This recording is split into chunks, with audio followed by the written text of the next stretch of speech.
We can make it. Yes, then you'll rest.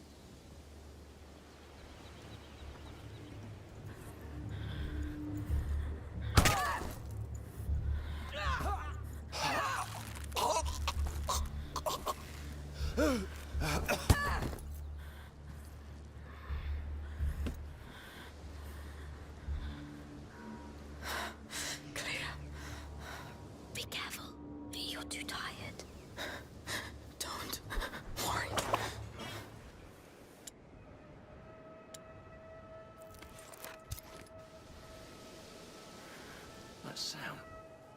What's happening?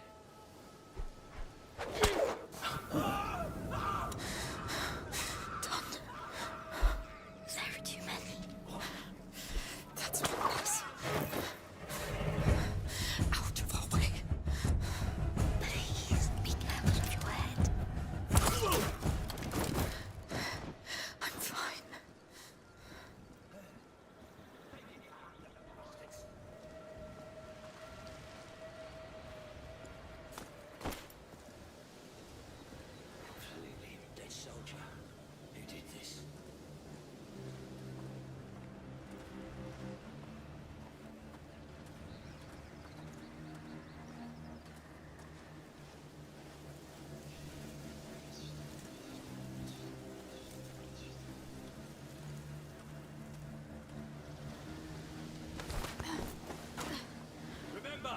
The Count Arl wants this land cleaned of its scum. This girl killed your brothers. Her execution will take place here. Huh?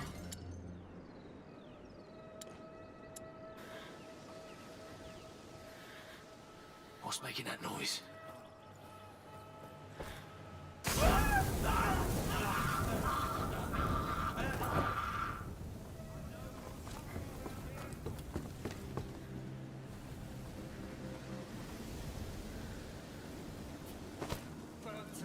Someone's been murdered!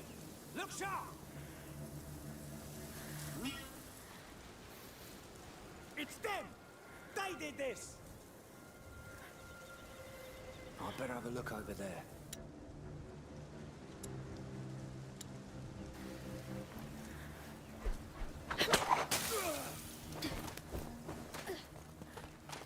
And up on my way.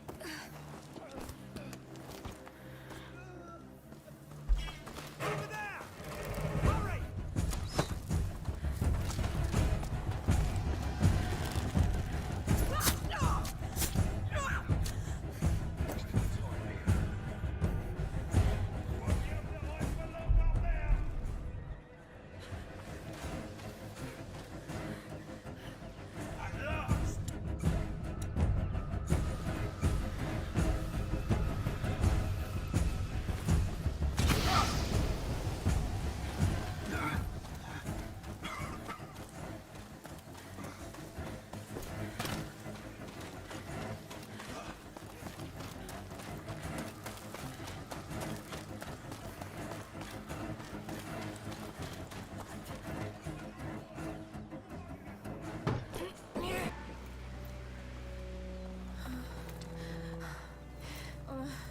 Amicia? Amicia! No. It's bleeding a lot. Oh, they're here! They're coming! I can't. You have to handle it yourself. Are you sure? Do it. Quick.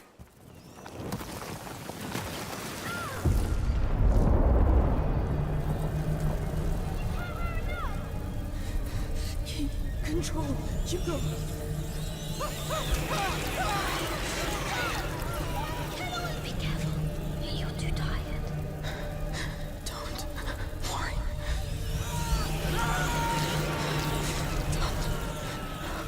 There are too many. That's one less.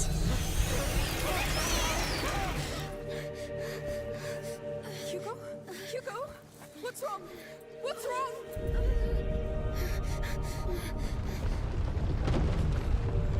Hugo! No!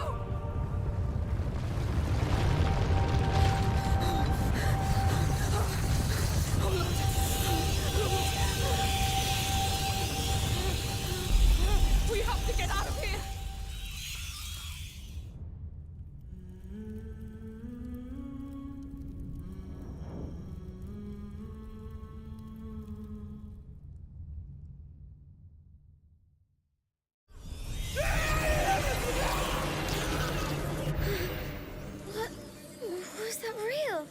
while playing 2 full chapters of A Plague Tale: Requiem, I felt fully immersed in the harrowing world first established in developer Asobo Studios' original game, A Plague Tale: Innocence. The emotive storytelling, engaging mix of puzzle and stealth gameplay, and yes, truckloads of rats still remain, but what impressed me most were the steps forward that the sequel appears to be taking in all of the above areas. With much more involved combat systems and a smarter approach to stealth, there looks set to be a lot of fun to be had, amongst all the blood, rats and tears. I don't know what's happening to me, Lucas. I feel my mind going.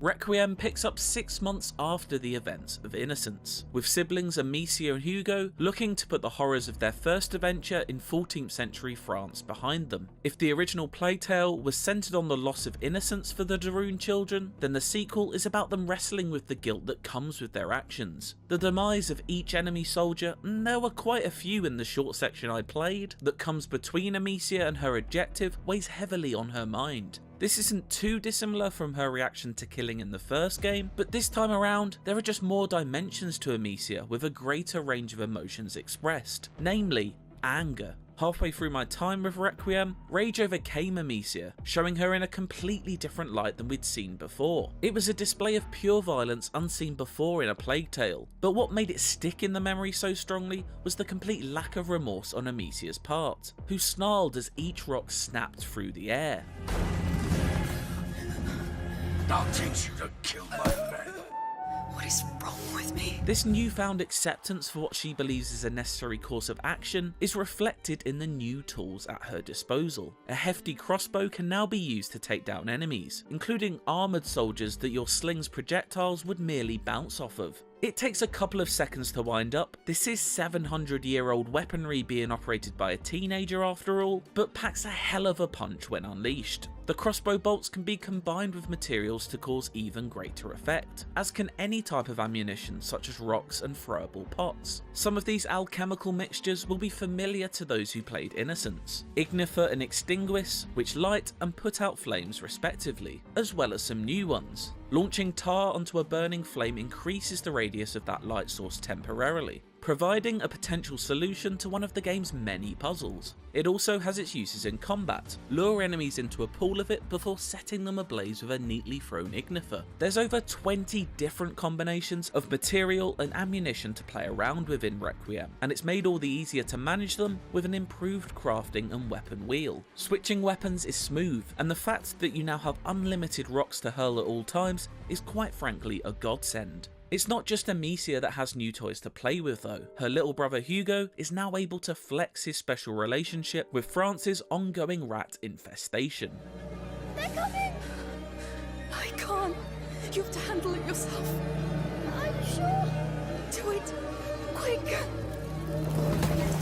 Borrowing from other stealth action games like Hitman or the Batman Arkham series, an Echo ability allows you to pinpoint enemies through walls at quite long distances. Alongside this, the Imperium ability that allows Hugo to control the rats has been revamped. No longer do you target where you'd like the rats to swarm from a third-person perspective, but instead you take your position inside the pack and hunt down your prey by directly controlling your tidal wave of rodents. It's a much more satisfying way to unleash a horde on your enemies, with the results being quite vicious as rats overwhelm and consume foes so quickly that the echoes of their screams outlive them.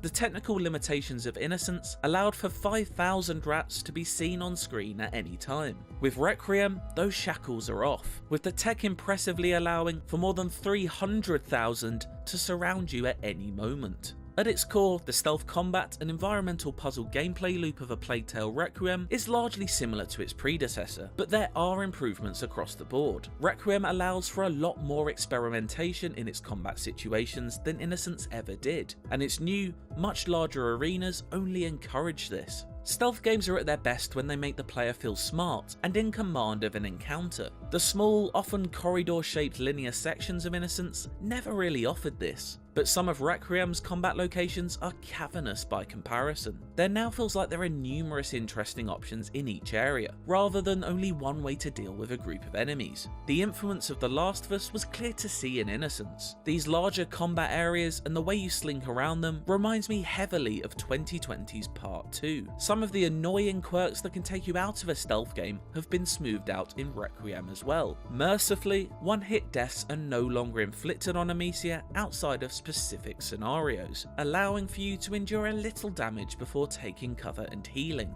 Both passive and lethal routes are offered, and you're encouraged to pick a style too. The new skills upgrade system reacts to the way you play and rewards you for your relevant actions through an invisible XP system. Take a more deadly approach and you'll unlock new combat skills, but lean more into being a silent ghost and you'll be granted new abilities that help you sneak around more efficiently. It's a clever system that makes you think twice about how to approach each scenario, while subconsciously impacting the mindset that your specific Amicia takes through the story.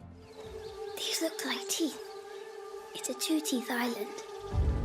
Outside of combat, the thing that struck me the most was how much more colour and life there is in the world, especially when compared to the largely grey and brown Innocence. The original was already graphically impressive, but Requiem looks downright gorgeous at times. This sequel is set in an area of France where you get to see glimpses of civilization before the plague has had its full impact. One of the locations I saw allowed me to wander the bustling streets full of all the welcome, and some unwelcome, sounds and sights of a butcher's district, while more genuinely pleasant surroundings included rolling fields and a jovial campsite. While I can only presume that this ultimately won't be a happy-go-lucky story of two siblings taking in all the beauty the south of France has to offer, it's very welcome to not constantly feel like you're in the gutter this time around. It doesn't seem all doom and gloom for the Darunes then, with the variety I saw in environments echoing the improved scope of gameplay options. While I can't shake the feeling that it all seems very familiar and not necessarily the giant leap forward that some may have been expecting, Requiem does at the very least appear to be the refining of an already successful formula. Whether it all comes together to take a Plague Tale to the next level is still to be fully seen, but from the roughly 90 minutes I played, I'm left very hopeful that we're all set for a fun, yet undoubtedly emotionally harrowing time. For more from A Plague Tale, why not check out our review of Innocence, or watch Requiem's latest trailer.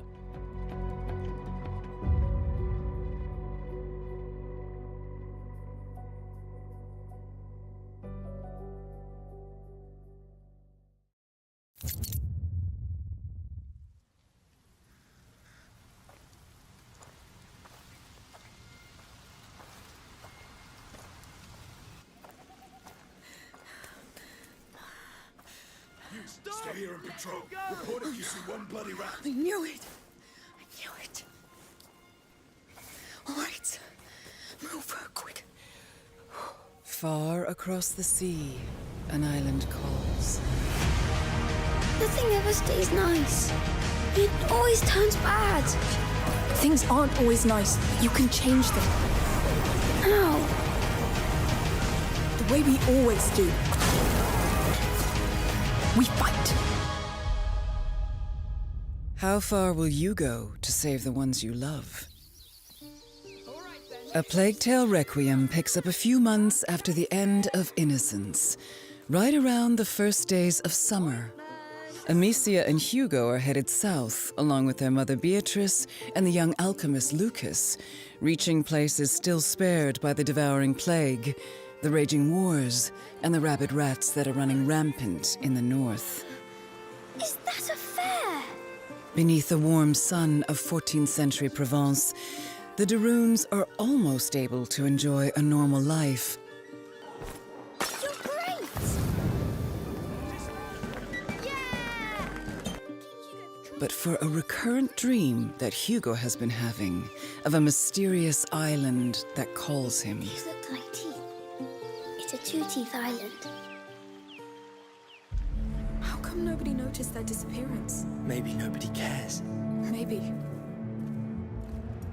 One day, the macular illness that's been dormant inside Hugo awakens, and the dreaded living nightmare begins again.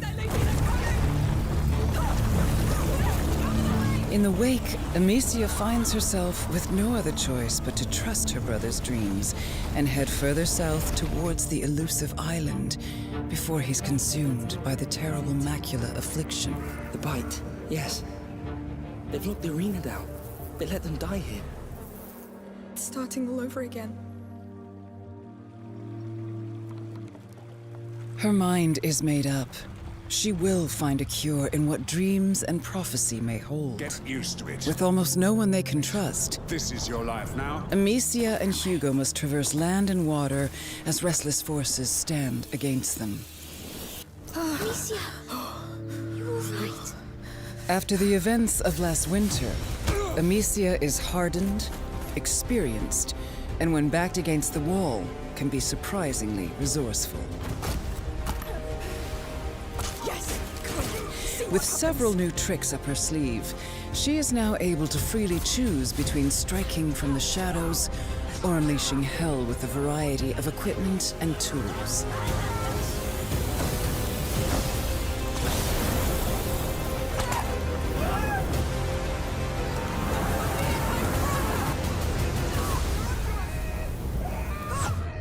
Hugo wants more than ever to help his big sister and not hinder their progress. We need to leave or we'll doom everything. The macula within him is a double-edged sword that has deepened his connection with the rats. The rats. They can feel people's blood. Now I can too. This powerful ability can decimate entire squads of soldiers, but takes a severe toll on Hugo every time he uses it. What's wrong? What's wrong?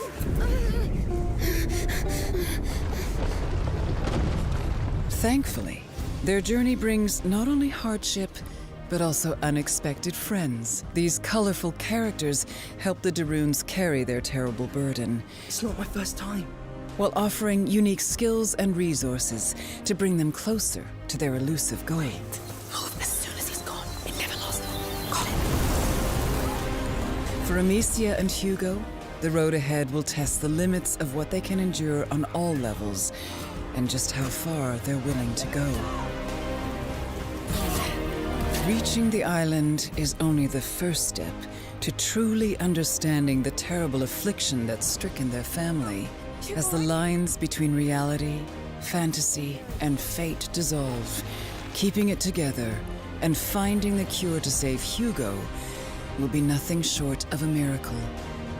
But Amicia has hope, and hope is the last thing lost.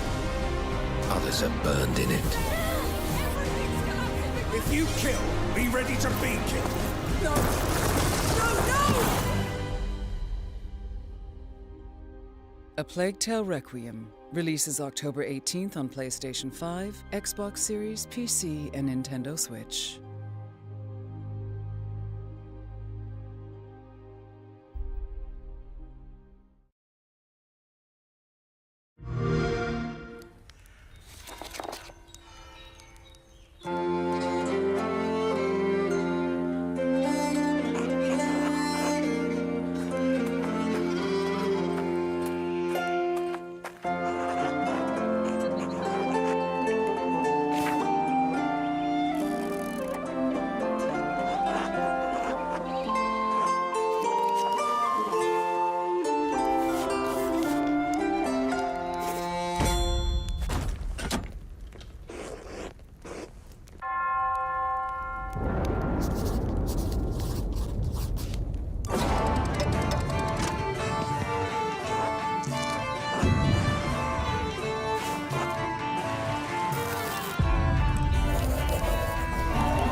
Play it day one with Game Pass.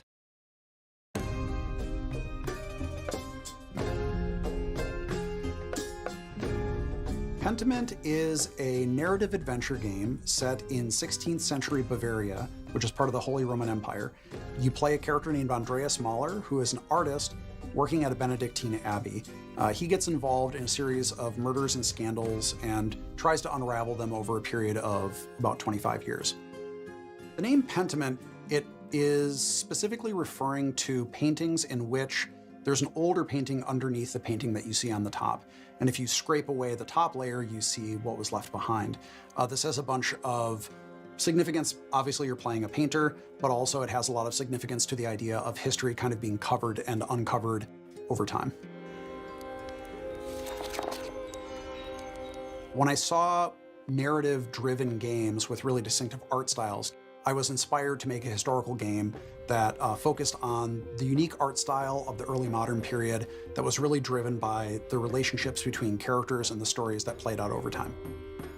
Hannah Kennedy was really integral to defining the art style of Pentiment, especially blending the late medieval illuminated manuscripts with the early modern woodcuts.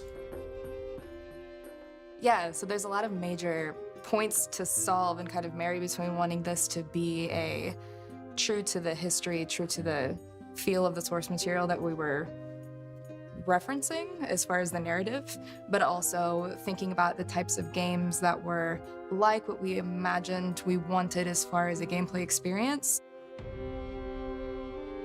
From the beginning, I knew that I wanted to portray a community that changed over time, which meant that characters are changing over time. That's really the focus of everything. The buildings do change, but really it's the characters where you see all the crazy stuff happen.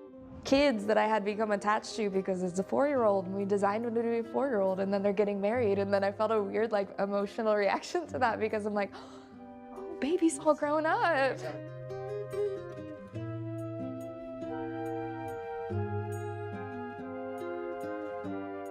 I think the 16th century has always been really interesting to me because it was a time of such social upheaval in Europe. I think when we look at social change in the past, it seems like it's a thing that always happens outside of our time.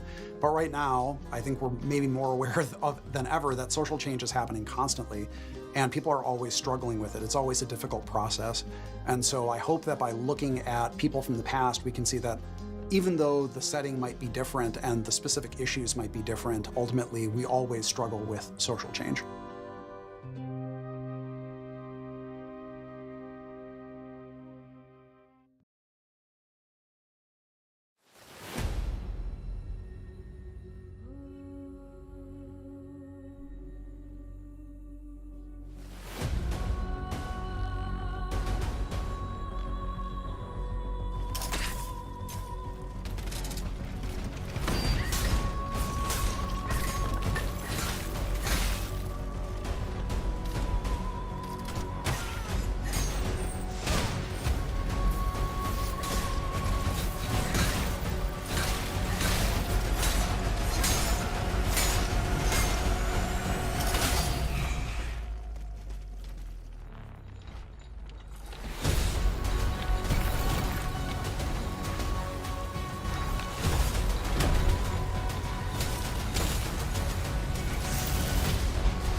Developer Spiders is best known as something of a BioWare tribute studio. Its most successful game, Greedfall, is the latest in a modest line of RPGs that draw heavily upon the likes of Mass Effect and Dragon Age. But Spiders' next game, Steelrising, is nothing like a BioWare game at all. Instead, it's an ode to From Software. Specifically, it is Bloodborne set in the French Revolution, with Yharnam's beasts swapped out for Parisian clockwork robots. As a pitch, it sounds a little derivative, at least mechanically. But despite seemingly minimal innovations, playing Steelrising reveals something that has genuine promise.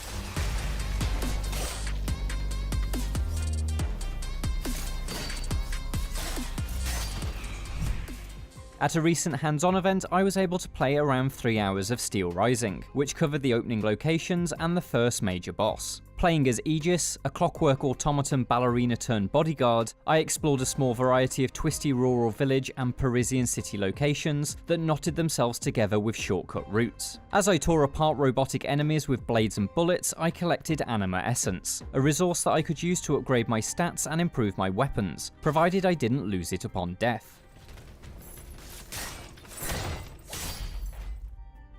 Upgrades were conducted at Vestal checkpoints, which also refilled my health-restoring oil burette with a fresh supply. If it's not already clear, Steelrising plays exactly like a From Software game. It's easy to be cynical about this. Where exactly is Spider's original work here? But look at From Software's own library, and it can often be difficult to see the difference between Demon's Souls and Elden Ring. The Souls-like formula seems fated to remain as pure as possible, and so it's in the details that we find each new game's differences. With Steelrising, those differences appear to vary in significance as well as quality. Like Bloodborne, Steelrising is an action RPG that promotes aggression. With only a few weapons that offer the ability to block or counter, this is a combat system in which you dodge and jump your way through incoming blows in an enjoyably mobile manner. While it's governed by the genre staple stamina system, when your endurance is exhausted, you can rapidly cool your robot's internal mechanisms with an active reload-like button press, which instantly tops your stamina up and throws you back into the fight. This is particularly helpful in mastering Steelrising's staggering mechanic. Give an enemy no reprieve, and a diamond-shaped gauge will build to breaking point, allowing you to land a high-damage critical attack. These are minor tweaks rather than big changes to Bloodborne's core, so consider this an alternate recipe to an already great meal rather than a different dish entirely.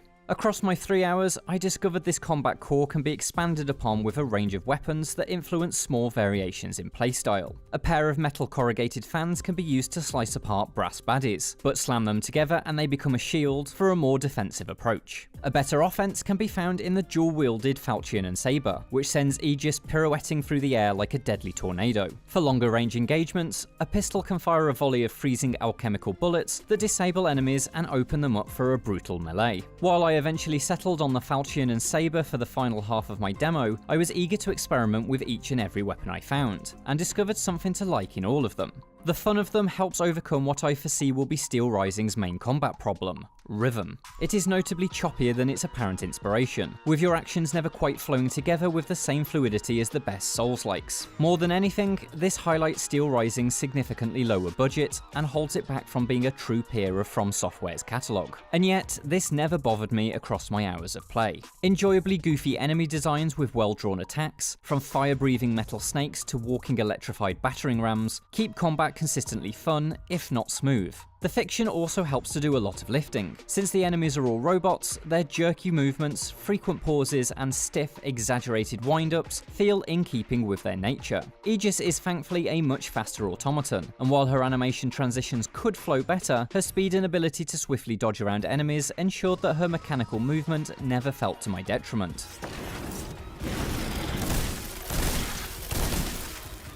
The combination of a fast protagonist and jerky, easily read enemies meant Steelrising, at least in these opening hours, felt a touch easier than the usual Souls-like offerings. But for anyone who does struggle, Assist mode offers a significant advancement in the ongoing difficulty debate around Souls-likes. Rather than being a straight-up easy mode, Assist allows you to manually adjust various factors to tailor the challenge. You can reduce enemy damage in percentage increments, opt to keep your Anima Essence on death, and adjust how quickly your stamina replenishes. If nothing else, I hope Steelrising is influential in aiding other developers find new and innovative ways to help people enjoy Souls-likes. It seems that Spiders is doing plenty right with its tribute to From Software then, but my play session also highlighted a number of things the studio is struggling with. The demo opened on a plodding conversation between historical figures Marie Antoinette and her favourite Gabrielle de Polignac, which suggested that while Steelrising will have a more cinematic approach to storytelling than Dark Souls, that may not be in its favour.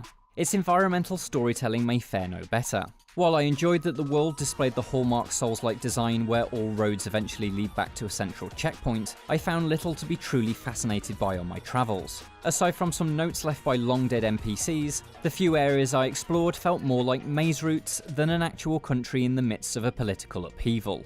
And yet, despite these flaws, Steelrising remained really engaging, at least in those opening hours. That satisfying combat with its oddly mechanical rhythm is accompanied by a beautiful, intricate clockpunk art style, which sees the grandeur of Assassin's Creed Unity blended with the ticking metal monsters of Doctor Who's 2006 episode The Girl in the Fireplace.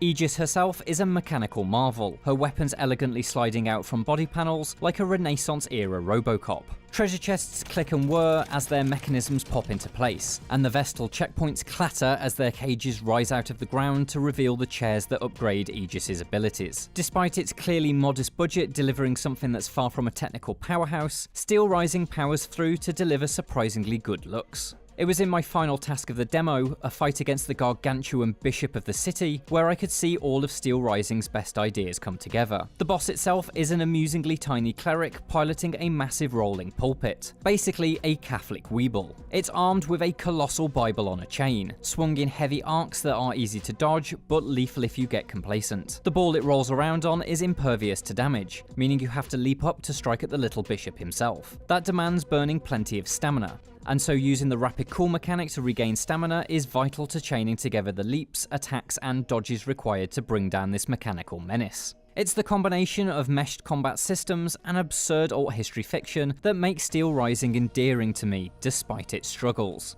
I doubt it'll give Elden Ring a run for even its small change, but I'm nonetheless fascinated to see what other wild enemies and weapons remain to be found in the burning streets of Paris when Steelrising releases this September. For more thoughts on Souls-style games, check out our reviews of Salt and Sacrifice and Elden Ring, and for everything else, stick with IGN.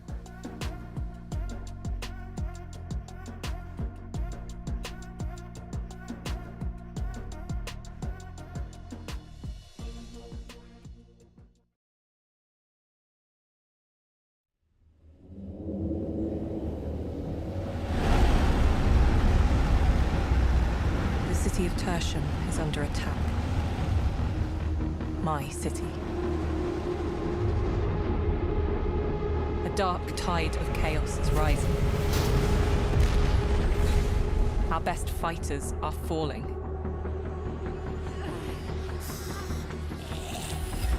It's time to try new tactics. Something different. Something desperate.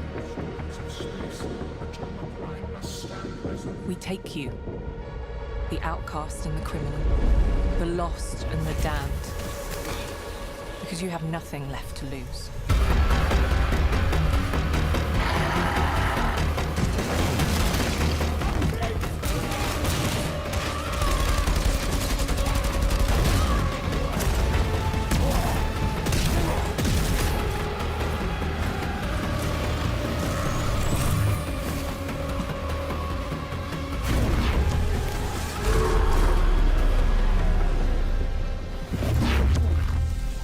You're the scum we're counting on now. And if it's come to this, then God Emperor help us all.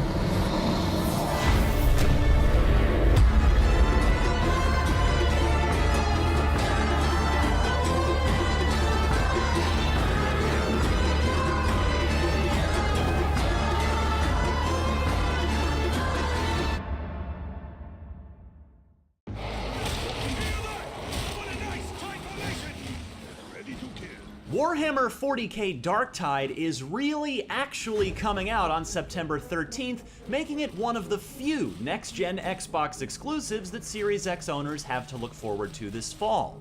As such, it is quite likely to benefit from the extra attention from Xbox gamers starved for fresh content. After playing through one of this Warhammer meets Left 4 Dead mashup's dozen 4-player co-op missions, I'm pleased to report that Darktide looks set to be both worthy of that attention and approachable to players both familiar with and new to Warhammer and/or anyone who's played Vermintide 2.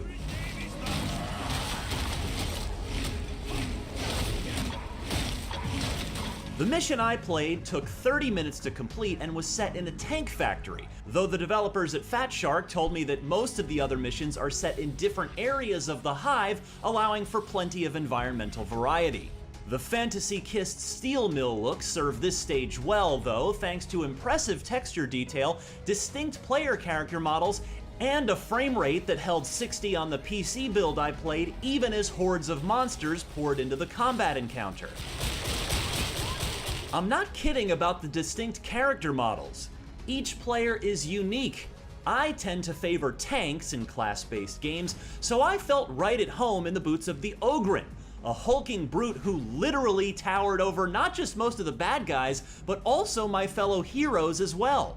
He wields a massive combat knife I use to cut down swaths of bad guys. And his special move is a bull rush, whereby he sticks his arm out like a running back, stiff-arming his way through a secondary, knocking any enemy in his path aside like a bowling pin. But the Ogryn's not limited to melee attacks. He's also got the Warhammer equivalent of a riot shotgun. And each class has their own unique weapons and abilities. In fact, Fat Shark told me that each class has 5 to 7 unique weapon types available to them in both melee and ranged flavors. You'll earn new ones when you level up, though you can also purchase them with credits earned within the game. Each weapon has swappable parts too via a crafting system. And talent trees allow for character progression that carries over from match to match, giving you a reason to keep coming back for more of the procedurally generated combat scenarios within Darktide's dozen missions. Overall, combat was quite enjoyable. My teammates and I were repeatedly cautioned by the Fat Shark developers to stick together, and it's easy to see why. Not only can dozens of enemies come barreling out of nowhere at you at any moment, but occasionally larger, stronger, and tougher mini-boss encounters do too. I saw a shielded Ogryn who proved to be an effective counter to my slow, lumbering brute because I couldn't get around to attack him from behind very quickly, and my combat knife just bounced off his massive shield when attempting to attack from the front. Meanwhile, mid-mission objectives like having to power up reactor cores freshened up the action by forcing you to stop, anchor down, and protect an objective while enemies swarmed at you. I appreciated the little mini-games tied to these otherwise rudimentary moments, as sometimes you'd have to do a quick icon-matching puzzle before you can proceed, all while you're getting, you guessed it, flanked from all sides. Unfortunately, Fat Shark did tell me that there's no cross-play at launch, so Xbox Series X and S players won't be able to team up with their friends on PC. Perhaps that feature will be added in the future, but after a half hour of diving headfirst into the 4-player mayhem of Darktide, I have little doubt that Xbox fans won't have any trouble finding a good match. For more on Warhammer 40k Darktide, check out the new extended gameplay trailer, and for everything else in the world of video games, stick with IGN. Cover, now! You finished there? Look for a way out!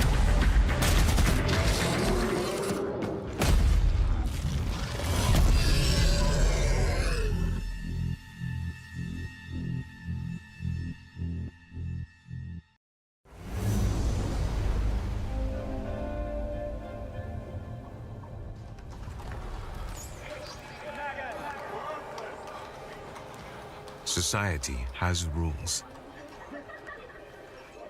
It decides where you belong and what you're worth.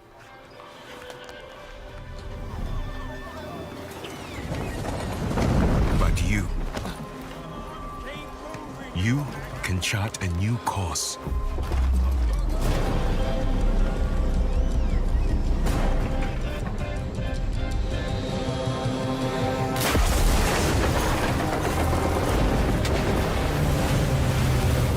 Even when death seems a certainty, do not give up.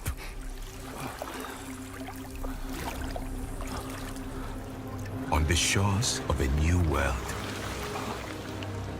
you awaken.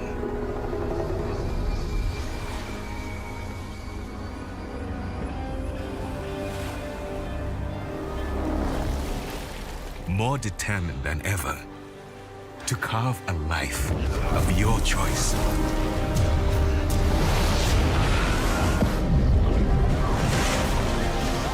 fighting under our own flag. We will take what's ours.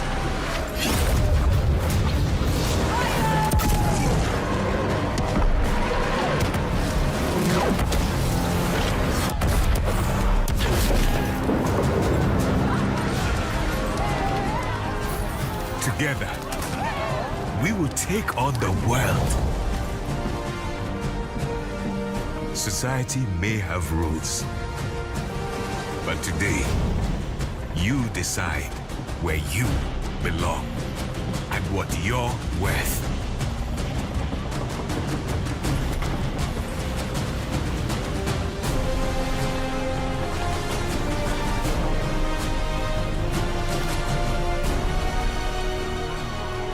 Now choose.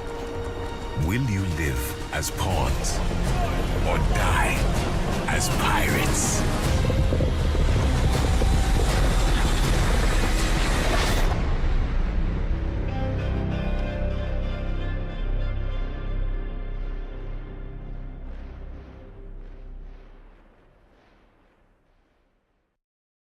Skull and Bones is back. Ubisoft Singapore's pirate game that we last saw at E3 2018 has finally sailed back into view, and it's out this November. But what exactly is it? Despite how it looks, Skull and Bones is a very different game to Assassin's Creed Black Flag. In fact, it's much more like Sea of Thieves than any of Ubisoft's traditional open world games. To make sure you're all set and ready to sail, we spoke to game director Ryan Bernard to find out the 7 things you need to know about Skull and Bones.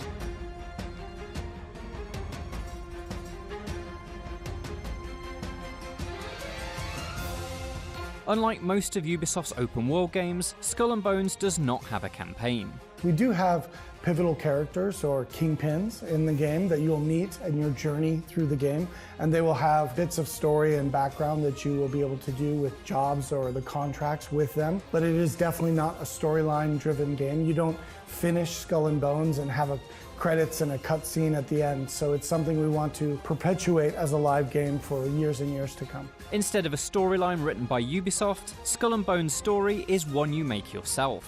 You set your own objectives, decide how you'll sail the waves, and plunder ships to increase your wealth and infamy. You can do all of this solo, but Skull and Bones is a shared world game with up to 20 players on each server.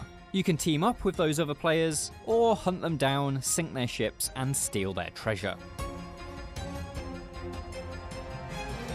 So if there's no campaign, what exactly do you do in Skull and Bones? Well, the Indian Ocean is full of opportunities. There's plenty of characters offering work contracts that lead to adventure, explosions, and, most importantly, heaps of treasure.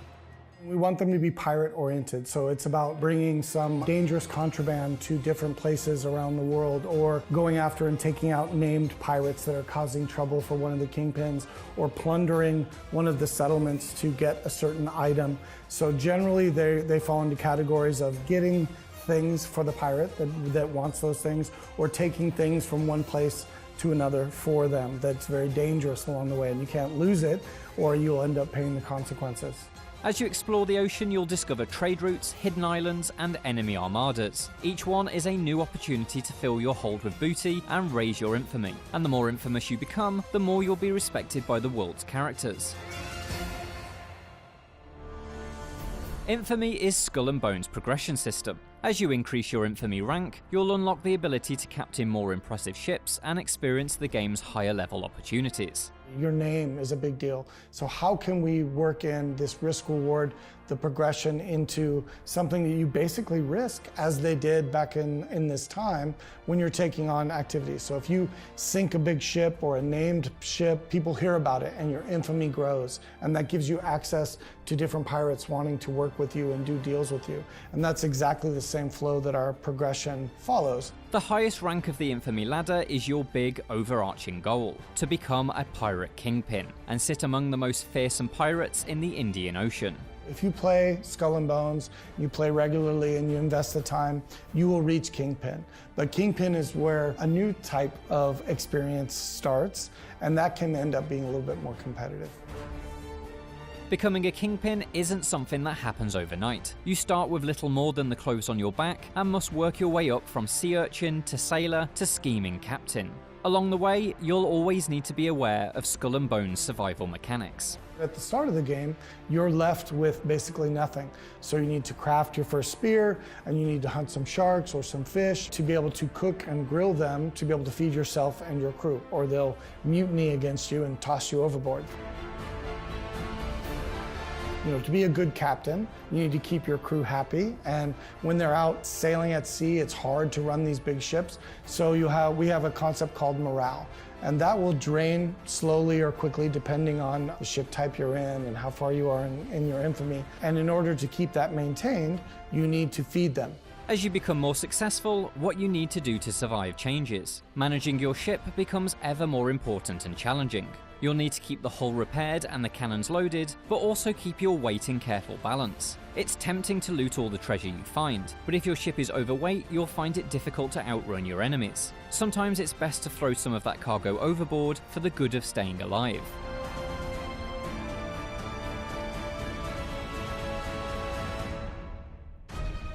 Making a spear and cooking a fish is enough to survive, but to thrive you'll want to make the most of Skull and Bones' crafting system. It starts with, well, almost everything you can find. We want this feeling of everything in the world to have value. So either, if you find something, it's something you can use immediately, or it's something you can save for a blueprint or a design later, or it's something that you'll need as a component to a recipe for food, or it could be something you can sell. Raw materials collected by gathering and plundering can then be taken to craftsman NPCs, who can turn them into valuable items for your ship. That could be building a set of new cannons that can more efficiently blast an enemy vessel to splinters, armor plates to protect your hull. Your ship is your most important possession in Skull and Bones. As the game is set almost entirely at sea, your ship is both your transport and weapon. As such, Ubisoft Singapore has put effort into making sure it's easy to set up your sails and fire your cannons. I think it's very intuitive. It's very easy to pick up with sailing your different ships that we have in the game. Combat is something that we also wanted to make sure that is very intuitive, something that's, you know, like if you were playing a shooter. There's a variety of ships to captain, from tiny dhows and sloops to the mid-sized sandbucks and brigantines and beyond. Each can be fitted with a wide range of guns, from classic cannons to more specialised equipment like flamethrowers and the multi-barreled mortar. Combining the right ships and guns will be important, as different contracts will demand different approaches. A courier task requires an entirely different setup to a fortress assault, for instance. It's also important to remember that your ship and cannons aren't your only tools. Smart use of your crew is vital if you want to sail away with the best loot. As you do damage, your crew gets kind of whipped into this fervor, and at some point you'll be able to execute what we call a crew-to-crew attack. If you time it right to where your enemy ship is lower health, they will execute a boarding maneuver, and that hooks them in, they strap in, and that's the only way that you get all the loot in the cargo.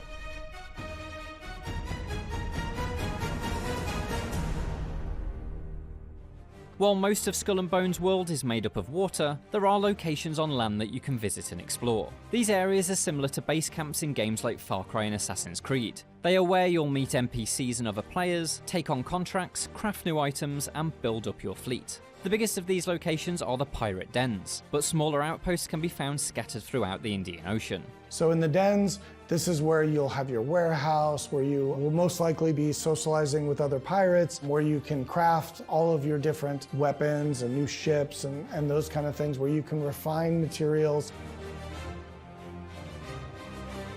Outposts, which are scattered all the way throughout the world, these rotate. So it could be one of the factions is at that outpost at this time, and they're offering a certain set of contracts just for the time that they're actually there in that outpost. Places where you buy the new blueprints or designs as you progress through Infamy will be in these outposts.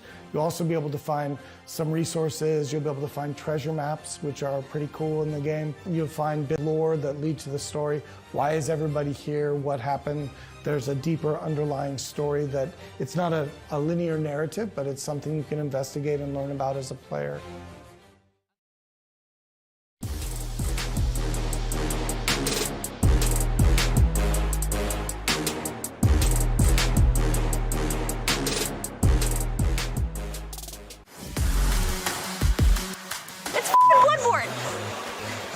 Am I allowed to curse? I don't care. I it here. I want to move here already. Hey everyone, Stella Chung here, and I am so excited to be heading off to my first Gamescom in Cologne, Germany.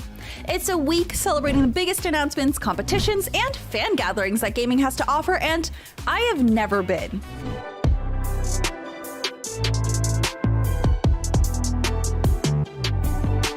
So we're getting our bags checked, which is great.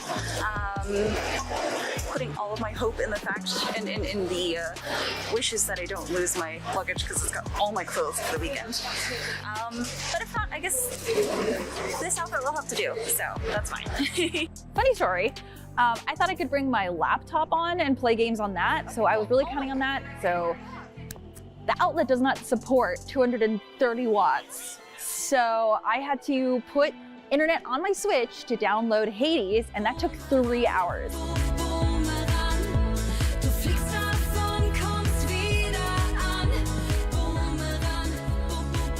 Did I sleep on the plane? No. I slept for like an hour before takeoff, actually. But yeah, every other time I tried, I just could not sleep because I was really excited. I love it here. I want to move here already. Help. Send help.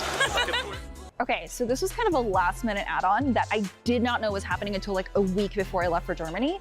But I knocked it out in 3 days. I started working on a cosplay for the cosplay competition that's in Gamescom, which is huge. Like worldwide famous cosplay stars come and judge this competition. So I didn't know until a week before I left. So I was like, oh, okay, let me just make something real quick. And I literally pumped out a cosplay in like 3 days.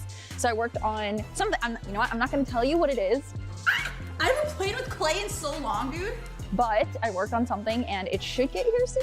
I shipped it. It was $1,000 to ship, so it better get here. It looks really cool. I mean, have you seen this? Like, I'm so excited to see everything in its full glory.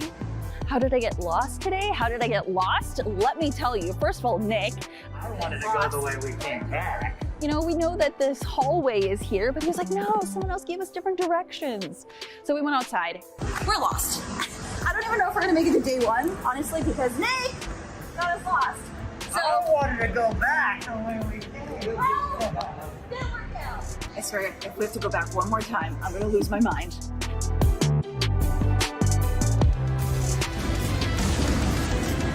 If you have not already played the demo for Metal Hellsinger, you are missing out because it has metal music and it's a rhythm game too. So it's kind of like Doom, but with metal music that you can actually like synchronize your shots to.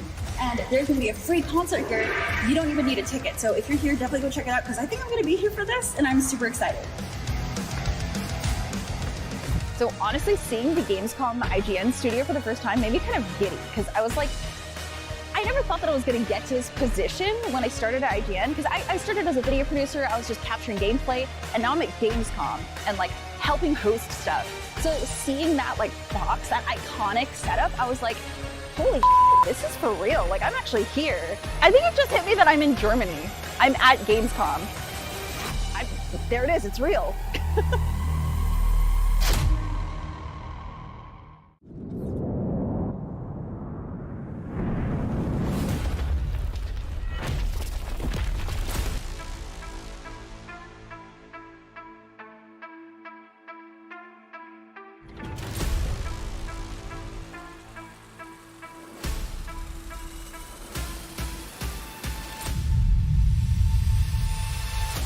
Gamescom 2022, the biggest video game convention on Earth, is back in full force, and IGN is giving you a front row seat to the heart of gaming live from Germany. Take a look at this. Today we're taking a flying leap into Forspoken, sailing the high seas with Skull and Bones, getting medieval with a Plague Tale Requiem, unleashing some chaos in Warhammer 40k Darktide, and of course, trying not to cross the streams in Ghostbusters Spirits Unleashed.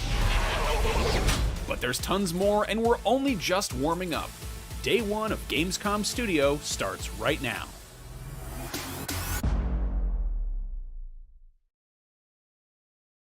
Peggy 12.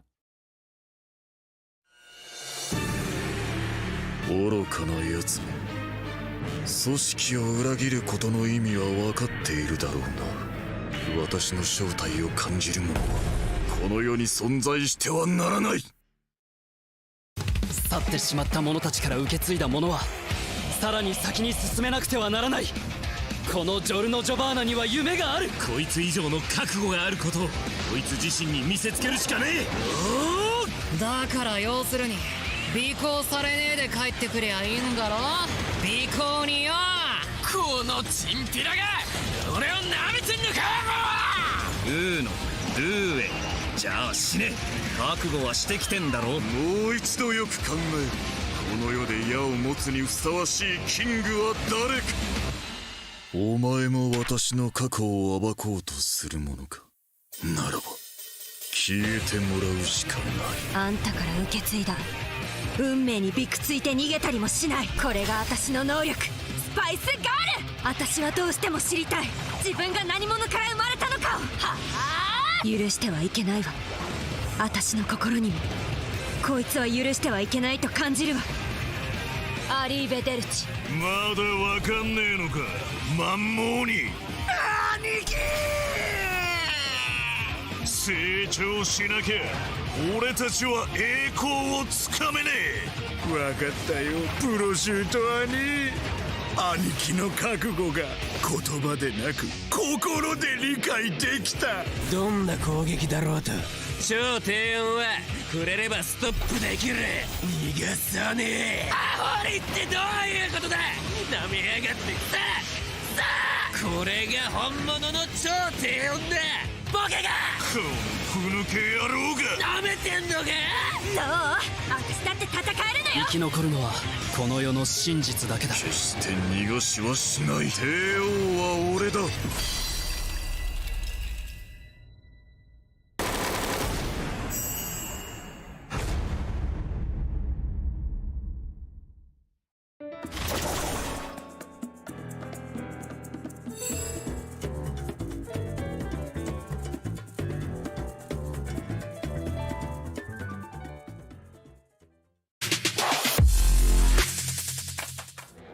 What's up, everybody? This is IGN Live at Gamescom 2022. I'm Damon Hadfield, along with my co-hosts Brian Altano, Stella Chung, and Max Scoville. Welcome to Gamescom. Yeah! It's good to be back. For the next 5 days, IGN will be live from Germany, spotlighting the coolest gaming announcements, the best cosplay, and even handing out some awards to the best games at the show. See, isn't Gamescom awesome? We just got a fresh look at JoJo's Bizarre Adventure All-Star Battle R, but we're just getting started because Gamescom is the literal biggest video game convention in the world, and it's packed with tons of awesome video game news and reveals, and we're very excited to bring them all to you. In the meantime, Stella, this is your first Gamescom ever, right? Yeah, and it's incredible. There's so many booths to see. I haven't even seen like the other half of things, but that's okay because we are shooting my first vlog series, my first Gamescom, and it's awesome. I got lost yesterday wandering around the show floor, but I am prepared today, and I can't wait to see more because the energy here is just absolutely incredible. That is so cool. And folks at home, if you'd like to see some cool stuff, well, let's take a look at our schedule. Because just today, in just a bit, we'll be checking out brand new gameplay of the Callisto Protocol, A Plague Tale Requiem, and Skull and Bones. And today, we've even got exclusive new looks at gameplay for some very, very big games, starting with Ghostbusters Spirits Unleashed, the brand new multiplayer game from Ilphonic, where 4 players team up to catch ghosts in first person, or you can play as the ghosts themselves and terrorize the Ghostbusters in third person. Awesome. And if you like third-person action games, we've also got a ton of exclusive new gameplay for the big new Square Enix action RPG, Forspoken, about a New Yorker with magical powers? Sure, yeah. Video That's game. the new Forspoken and Ghostbusters gameplay that you won't find anywhere else but here, so don't miss it. On top of that, last night was Opening Night Live, where we saw lots of really cool new game reveals. You'll see lots more of all that on our show this week, and if you want to keep up to date with everything coming out of Gamescom, make sure you're following the official Gamescom accounts on your social media platforms of choice. Instagram, Facebook, YouTube, Twitter, Twitch, TikTok, and Discord. Gamescom is everywhere. Gamescom is all around us. In just a second, we're going to take a look at the Callisto Protocol, but first, let's see what's going on out there on the show floor. What are you doing? Hey! Hello and a hearty willkommen from Gamescom 2022. We are checking out the Xbox booth today, which includes a 17-foot spider from Grounded that I am not excited to meet.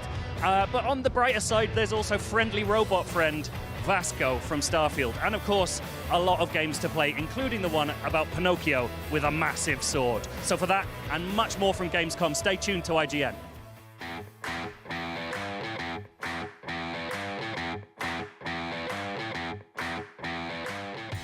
The Callisto Protocol is a terrifying new third-person horror game filled with derelict spaceships and horrible monsters, and frankly, I can't wait to play it. Here to tell me all about it is Mark James, Chief Technology Officer from Striking Distance Studios. Welcome to the IGN Gamescom stage here. Thank you. I'm super excited for this game. You've brought a new gameplay demo to Gamescom here, so set up this clip for us. Yeah, so basically we want to show a bit more action. It's very interesting. Throughout what the clips we've shown up before, they've been very sometimes quiet and actually sneaking around the prison. We want to show the action parts of this game, so we put together a couple of clips that show a bit more of the way you use your combat and use the combinations of your combat. And then also a nice pipe slide, because what game isn't great without a pipe slide? Pipe slides. There's a long, proud tradition of pipe slides. There is. in video games. Tell us about this environment here. This is some sort of a wood processing factory. So there's a whole area where they grow kind of plants, like in a huge dome, in a biodome, because they have to survive on this moon. So part of this is that they grow trees in there, and they have the prisoners process the wood. So they have this wood processing area, which sets us up for this lovely little gore fest with the wood chipper, which you'll be able to use environmental hazards throughout the game. Fans. You saw, I think, one of our other demos where Jacob got sucked into a fan. So you'll be able to use these environmental hazards as part of assisting you in your combat. I feel like this would be a real environmental hazard. Alien invasion aside, the game is called Callisto Protocol, but the safety protocols in this environment, these open-air wood chippers, they just seem very dangerous. The prison safety protocols are lapse in the Jovian system. So we're seeing some of the unique weapons in this game. He has a weapon that can sort of pull enemies towards him. Talk about that a little bit. So this is called the grip. It was actually used by the guards as a prisoner control weapon. So they get it to use the prison and move the prisoners around from cell to cell. They can use it to push prisoners back in riot scenarios. So this is a repurposed guard weapon that Jacob finds and then uses to actually lift and push back. It will have its own power. It will have its own collection mechanism. You won't be able to use it all the time, but we wanted you to add that into this kind of almost ballet-like scenarios where you're switching between the melee to the grip to the ballistics, and you're using them in your own personal style, and it feels very natural to you. Interesting. We're seeing the water slide moment here. Something to break up the action, very cinematic, exciting set pieces. Is this the sort of thing we can expect to sort of pop up frequently throughout the story? Absolutely. We'll have some cinematic experiences throughout. I mean, Glenn loves making these experiences, and also gives us some lovely little good opportunities for this lovely sort little of murder desserts as well. Funny with these that shows these unique scenarios in which you can fall into these environment hazards, because these hazards you can utilize them for the enemies, but they're just as hazardous to you as well. What's the process? Just sort of coming up with these, kill gags, if you want to call them. Is there like a writer's room where you just sit around thinking up fun ways to do away with people? Yes, we look at different ways you can die, and we've got a whole list of them, more than we had time to make. So hopefully we'll get some time over the lifetime of the product to add even more kill gags in there. Oh my gosh, that sounds like that's got to be fun. It is fun. You're talking about mutations. Here at Gamescom. Tell us a little bit about that game feature. So the mutations are, if you don't attack the enemies fast enough, if you don't dispense with them fast enough, they have the virus lives within them, and the virus is trying to protect itself. So the first you'll see are these tentacles that kind of like sometimes appear out of the chest or the head. They appear in different enemies at different times, and that's the first time when the virus is coming to the surface. So if you don't attack those tentacles fast enough, it will then, the whole enemy will mutate, and it'll get stronger, it'll get faster and more aggressive. So it's actually important for you to dispense with enemies quickly, or push them back using the grip, so they can actually push away from you, and then you've got time to reload, maybe get prepared and dispense with an enemy that's closer. So it's a very strategic view of looking what's going to mutate, how much time do you have, and this. But the Mutations are something very different. We've had each mutation is unique to each enemy type. Ah, okay. And sometimes you can even shoot their head off and they'll grow a new head. So in the mutation. Yeah, I think we see some of that in the footage here. Yes. Is there like a universal weak point that all the enemies have that you're trying to take care of? Okay. There's not a universal. I mean, you can always shoot their limbs off. So that's always the quickest way. It's very difficult for them to attack with an arm when they don't have one. So that's always a universal disposing of their limbs. But if you don't hit the mutation fast enough, they could grow that limb back. So it's always a balance there. But we wanted to have enemies that were unique and challenging in their own every time. And then when it comes to the weapons, is it true? I believe there's sort of workbenches that or the equivalent of a workbench that you come to. We can upgrade your weapon. We have something called the Forge, which is the way you can upgrade your weapon, and it's a 3D printing technology. Nice. So we have on this prison moon. Resources are really hard to come by, so they've worked out a way in which they can mine the moon's resources and actually print the weapons as they need them. So you uncover these, so you can slowly upgrade your existing weapons, upgrade your baton, upgrade your pistol. There's some other more exotic weapons you'll find later in the game as well. And you can also just even upgrade your grip as well, so a lot larger lift times and more sustained lift times, so you can actually lift large objects in there. So we want to have a full upgrade mechanism, but we also didn't want to give you too much. This is still survival horror. Sure. And we want to make sure you're discovering everything, you're searching for every bullet, you're searching for every upgrade. I think in some of the footage here, we saw some melee combat, maybe even some light stealth mechanics. So in the armory in the game, what's the sort of split between melee and ranged weapons? We actually said we want 50-50. We really want you to have that there. We want you to be worried about the bullets you use. Sure. So we want you to use the bullets in extreme situations, in distance situations, to slow things down, remove limbs. But we wanted you to then engage in melee combat. So sometimes you might even use the grip to bring people towards you to then engage them in melee combat. So we wanted really a 50-50 balance. We didn't want either one to feel very overpowered at all. You will see in the video there was blocks as well. So if you constantly use the melee weapon, the baton on someone, eventually the monsters will just block you, and they won't be successful after a while. So you need to switch up and educate and try something different every time, because they're growing. This virus is growing within them, and they're educating themselves as the virus is growing. Well, it sounds like there's going to be an interesting risk-reward mechanic where you don't want to get close to these things. Absolutely. But then you also don't have endless ammo, right? So it's like there's got to be a trade-off between using ammo, keeping them at a distance, or drawing them forward in order to conserve ammo. Absolutely. Yeah, Absolutely. that sort of yeah, you can draw them forward, but it's that risk. As soon as they're close to you, they can attack to you. If they mutate whilst they're close to you, they can actually attack you with the tentacles. So yeah, it's risky being close to these things. Is there a favorite weapon in the game that you can talk about at this point?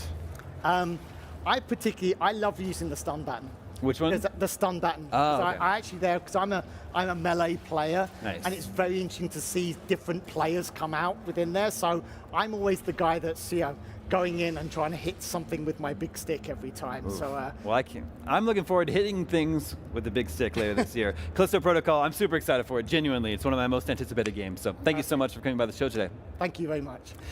The Callisto Protocol launches this December on PC and consoles. Keep watching IGN Live at Gamescom for more.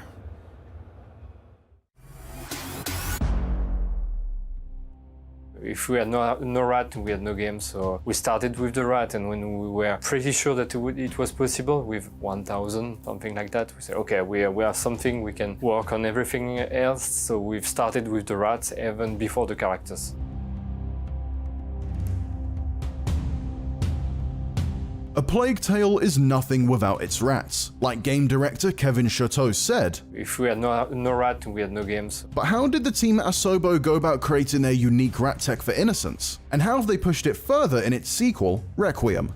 We wanted to tell a story about the plague, the Black Plague, because fighting a virus is not that easy in the game. So to do that, we took the popular image of the plague, which is the rats that are spreading the plague around the countries, which was not the case actually. We really loved that idea, but it means that we needed to have plenty of rats, thousands of rats, to make it believable. It was a good idea on paper, not technically, because yeah, again, it means thousands of rats on the screen. We've started with a few rats, like I would say, maybe 10 or 20, to see if we can have a believable behavior, you know, having a rat wandering around and see if we can have animation and things like that that were believable at a good scale for compared to the character camera. And when we had that, we say, okay, now how are we gonna replicate that into many rats, because one rat was already very costly in terms of performance. We started with more water simulation, but it was not working at all because it feels too fluid,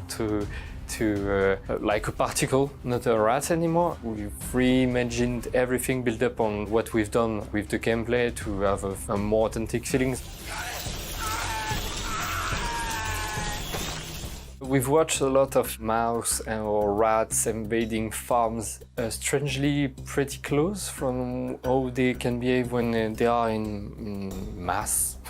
It's pretty rare, so there's few footage of that, but you can see a crazy invasion of farm in Australia with mouse everywhere, and we are pretty close in terms of behavior. And we had to slow down the rats in our game compared to the actual mouse or actual rats, because they can be much more faster than what we do. So it was the main influence. The foundational tech for the rats was in place, but how would this translate to gameplay? It's a question that continued to be answered in different ways throughout development. At first it was like a floor is lava idea. You know, you have rats everywhere and you need to find a way to cross it, so maybe light was a good idea, because medieval time it was hard to have a light, to maintain light, and it was the opposite of stealth, so it was a good idea for our gameplay, but that was it. And by playing with the rats and playing with the tech, we've discovered that it was already also funny to move the rats somewhere, to move the rats using Hugo's power, and to create crazy shapes like we've done in Innocence with those rat tornado. It took us time to figure out what we can do with the rats. The last thing we've done with the rats was the final fight against Vitalis,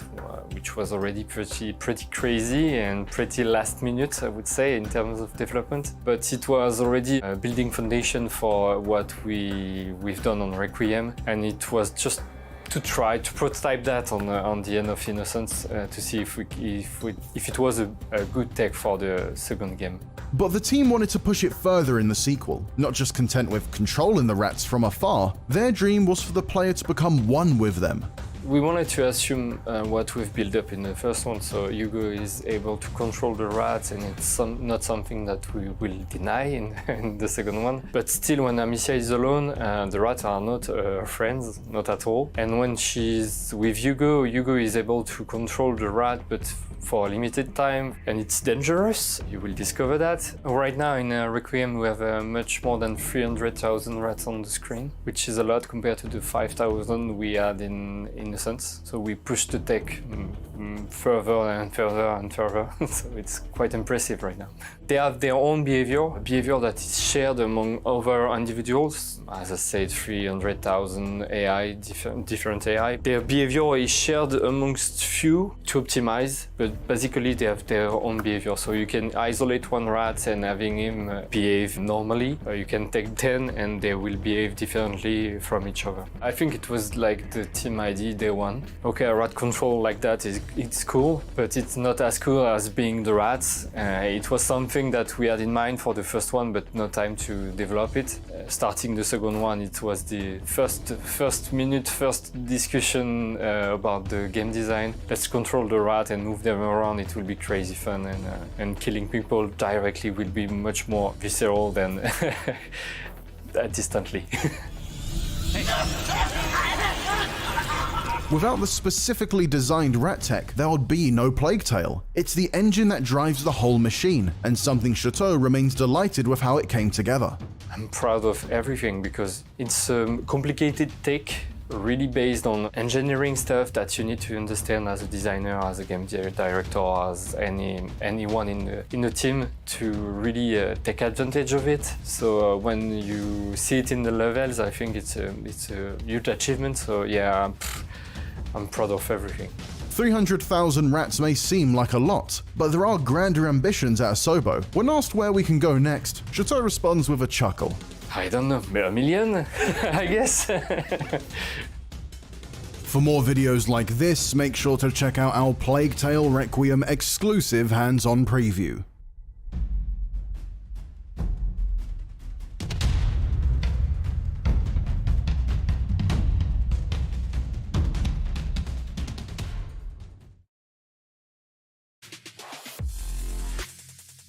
You just saw gameplay for A Plague Tale Requiem and the Callisto Protocol, 2 upcoming third-person action games where horrible creatures of various sizes try to kill you. And in just a bit, we're taking a look at 2 games that couldn't possibly be more different. Pentiment, a 16th century murder mystery adventure, and High on Life, a first-person shooter where the guns talk to you, from Rick and Morty co-creator Justin Roiland. But first, a very quick break. IGN Live at Gamescom will return with tons of gameplay right after this. We promise. Gamescom 2022 is presented by Samsung SSD, essential for gaming.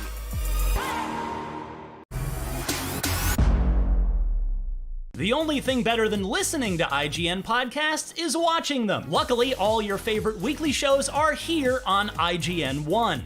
Whether you're chasing the latest Xbox releases with Unlocked, looking for your PlayStation fix with Beyond, tracking everything coming to Switch with Nintendo Voice Chat, or catching up on this week's gaming news with GameScoop, we've got you covered. Check it out. Tune in every weekday at 5 p.m. for the best gaming coverage right here on IGN One. If you're not following IGN on social media, what are you waiting for? We're constantly updating our feeds to bring you the latest news, gameplay, custom original content, memes, the best user-generated videos and art, and a whole lot more. Be part of the conversation throughout the year. Follow IGN on Instagram, Twitter, Facebook, TikTok, and Snapchat. Everybody loves watching a speedrun of their favorite game, but what if you got a chance to peek into the mind of the developers behind those games as they watch their hard work get completely destroyed right in front of them? What is happening right now? That's exactly what happens on every episode of Devs React to Speedruns. We invite you to ride along with the developers as they watch, react, and enjoy some of the craziest gameplay by the most skilled speedrunners on the planet. Tune in every Saturday for a brand new episode.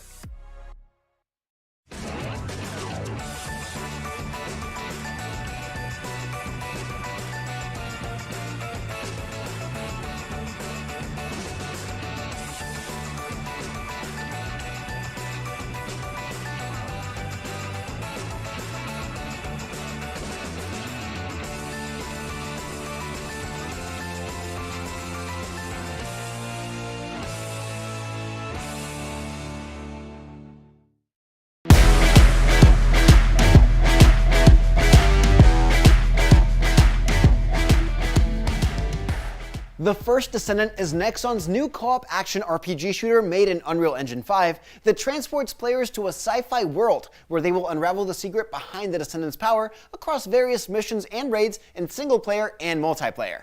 Let's take a look at what's in store for players during the First Descendant Steam beta coming this October.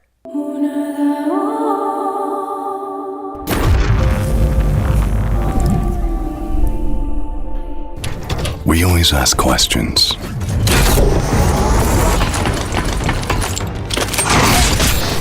What is it that actually exists?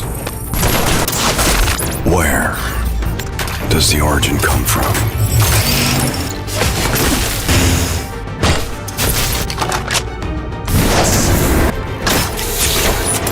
Where are we headed to in the end?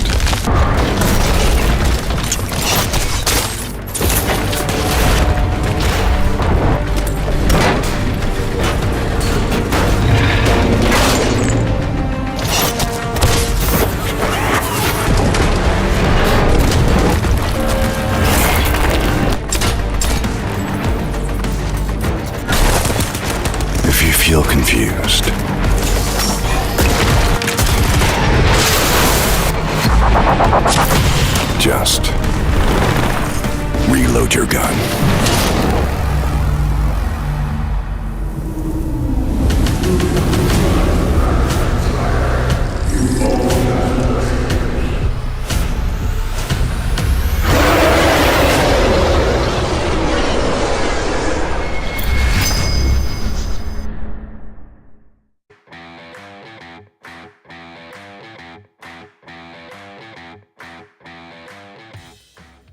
Announced earlier this year, Pentiment is a murder mystery narrative adventure from Obsidian Entertainment set in 16th century Bavaria. Joining me now to discuss are game director Josh Sawyer and art director Hannah Kennedy.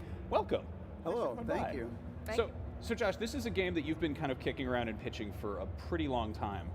How much has it sort of evolved to get where it is today? Like, I guess from your original idea to what is coming out this fall? Yeah, it's evolved a lot. I mean, my original idea way back when I started in the industry in the late 90s, I wanted to make a game like Darklands, which is this early 90s historical fantasy role-playing game, and very, very different from what Pentiment is. I always knew I wanted to make a historical game of some sort. I went to college, got a degree in history. I thought it'd be really cool, but the form that took changed quite a bit over time, and it wasn't until about the time that Microsoft acquired Obsidian that I started thinking about making a historical game in the style of a narrative adventure game like Night in the Woods or Oxenfree or Mutazione. Music to my ears. Now, fantasy is great and everything, but it's nice to get a little bit of history in there. Hannah, can you talk a little bit about the sort of art historical influences on this? Yeah, definitely. So the game is set from an artist's perspective at a very specific time. So we reference the art of the time period pretty literally. We would look at the mediums that they were using, the compositions of images and printed books versus illuminated manuscripts, and find a way to combine aspects of each to use in context of the story, where the time period is this, transition period between when people were illuminating these books by hand and starting to print them, and how that was affecting society and the way that people thought about art. So because it ties in with the story so well, the art style of the game sort of being this meta experience of the art that was being made, made sense and had a lot of really interesting opportunities for what we could do with that kind of creatively in the game space. So we're referencing art history pretty directly throughout. Nice. And I mean, the main character is an artist within the context. Is he based on any actual historical figure or artist?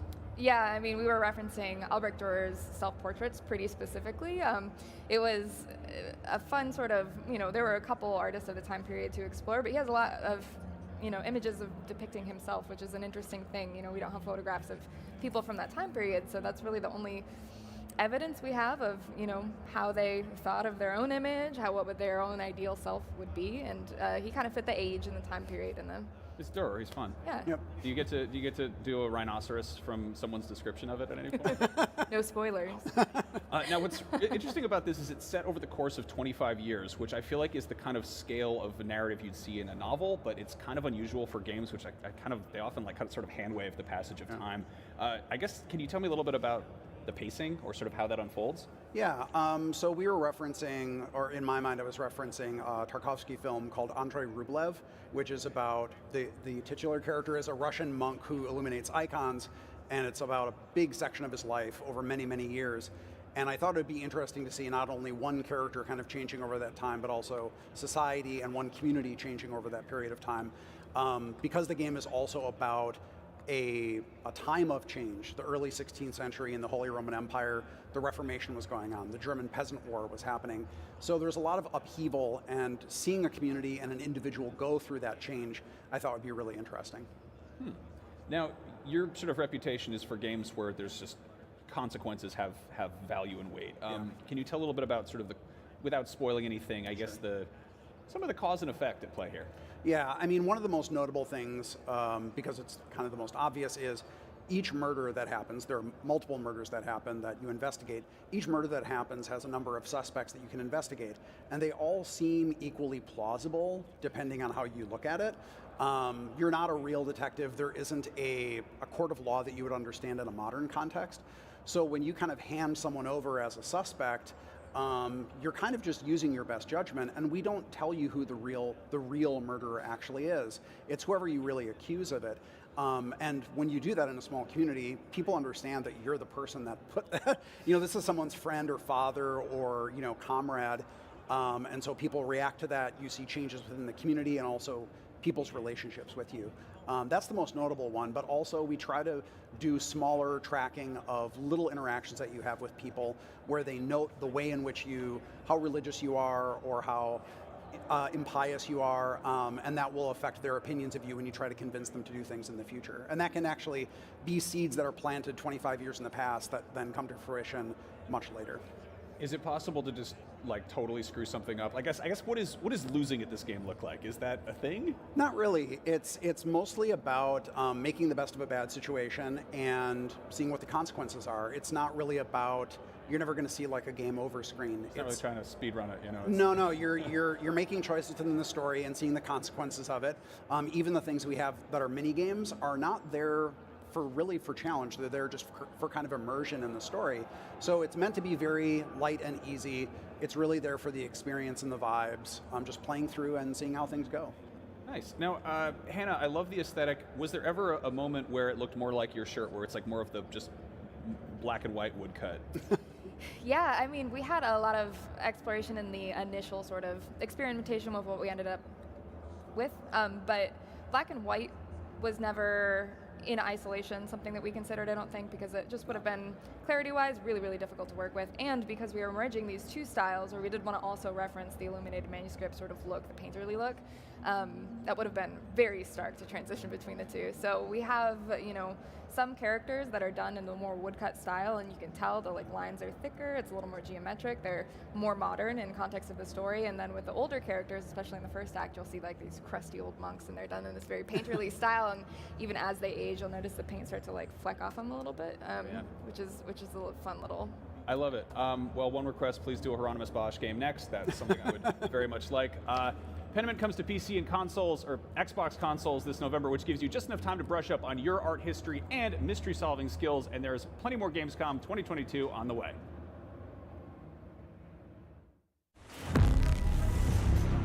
So I am here at the Hyenas booth, and there is a photo booth over there as well. I think I jumped too fast. No! And I also see some guns, so I'm really hoping I get my hands on that because it looks super cool. Yeah, and it looks like it's some sort of tilted room thing. Oh yeah, exactly. So I'm gonna try to do some cool poses, but I can't hold them very well, so we'll see how it goes. But listen, I just want one of those guns, so let's go. So I have a gun, and I'm gonna try to jump and take some cool photos, but I don't know what poses I'm gonna do, so I guess hope for the best. Oh! I think it's cut off.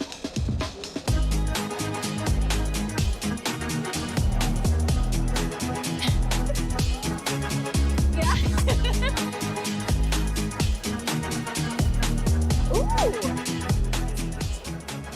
Oh, that looks so cool! Oh my goodness! You want the same thing your phone? Oh yeah, absolutely. So now we get the digital, so I can put it on Instagram and stuff, which is great. I got it. Okay. Look it. And then I can turn it around and stuff, so that's gonna be great. So I can make it look however I want. So this is what the pictures look like, and you get a series of props, and this is one of the coolest guns that you get. You can actually feel the magazine and everything. You can see the details. This is so cool. But yeah, this is how it looks in the end. So it makes you look like a badass.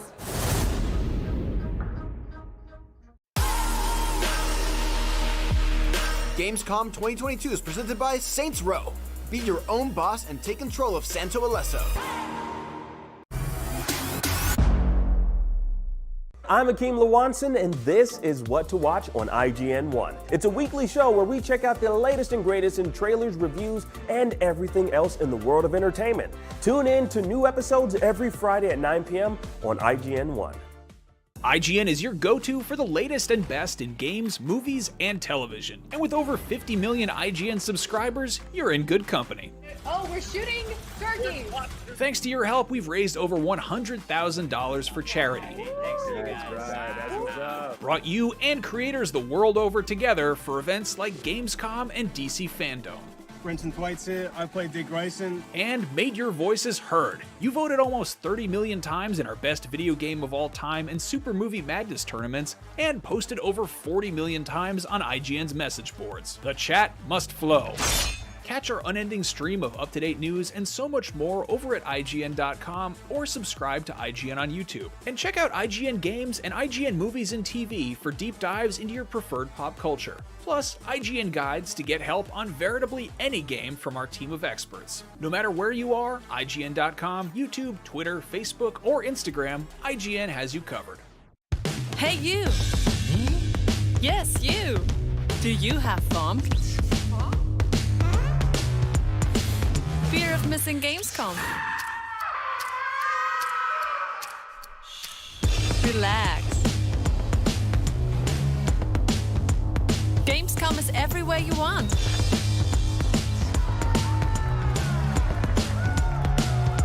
Gamescom now. Register now. What's up, everybody? I'm Stella Chung, and you're about to get your weekly fix. This is the show where we round up all the biggest gaming and entertainment headlines you won't want to miss. Tune into new episodes every Saturday at 12:30 p.m. Eastern and Pacific on IGN1.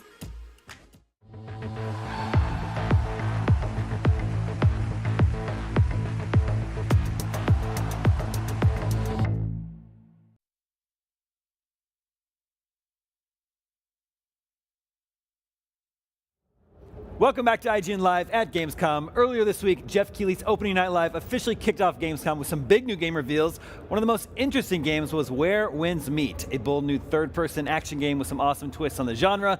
Joining me now are Brian Altano, and all the way from IGN Israel, being updated in real time on the prompter, Danny Lee. Welcome to the IGN stage here. Hi everyone, I'm very excited to be here actually on Gamescom and with you guys. Yes. And talk about this amazing game that we saw yesterday. What a cool surprise, right? This looks really cool. I think a lot of people are describing this as Ghost of Tsushima in medieval China, which works for me. It's like Opening Night Live had, there was games based on Killer Clowns from Outer Space and Dune, and we saw Sonic, but like it was Too so many cool space games, by the way. There was a lot of, a lot of space This games. is a brand new IP, and I think that was such a treat. And I think the more this trailer kind of unfolded, the bigger and more grander this game just looks. It just seems like a massive undertaking, and it's just incredibly ambitious. I'm really excited for it. Yeah, I wasn't expecting it at all, and the opening got me so excited. Look at the lyrics. It's very emotional, and you see the opening with the environment. I can't wait to see what it's going to bring, and you see the protagonist over there going wild. So I can't wait to see the whole gameplay and how it's going to work. I'm intrigued, and look at it. The graphic looks great, and it still needs to work. There's a lot of work to be done still, but I believe it's going to be very interesting to see the outcome. Look at her.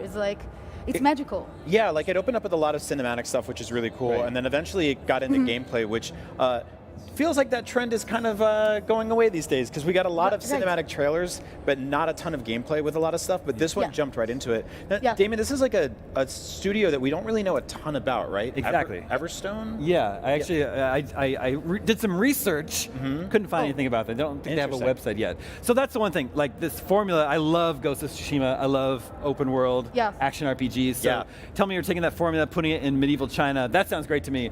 The only question mark for me is sort of an unproven developer. Yeah. I really like what's going on with sort of the interactivity. You'll start to see a little bit more gameplay open up here, where there's some really interesting sort of magical mechanics, which we didn't really get into in stuff like Ghost of Tsushima. I think there's going to be a little bit more fantasy in this than there was in Ghost. It felt, though, there's a few moments that I saw that they have kind of a Tencent's moves like in Ghost of Tsushima, and the move of the camera is the same, very cinematic, old school vibe. And I love to see the environment more changing. I like to see it.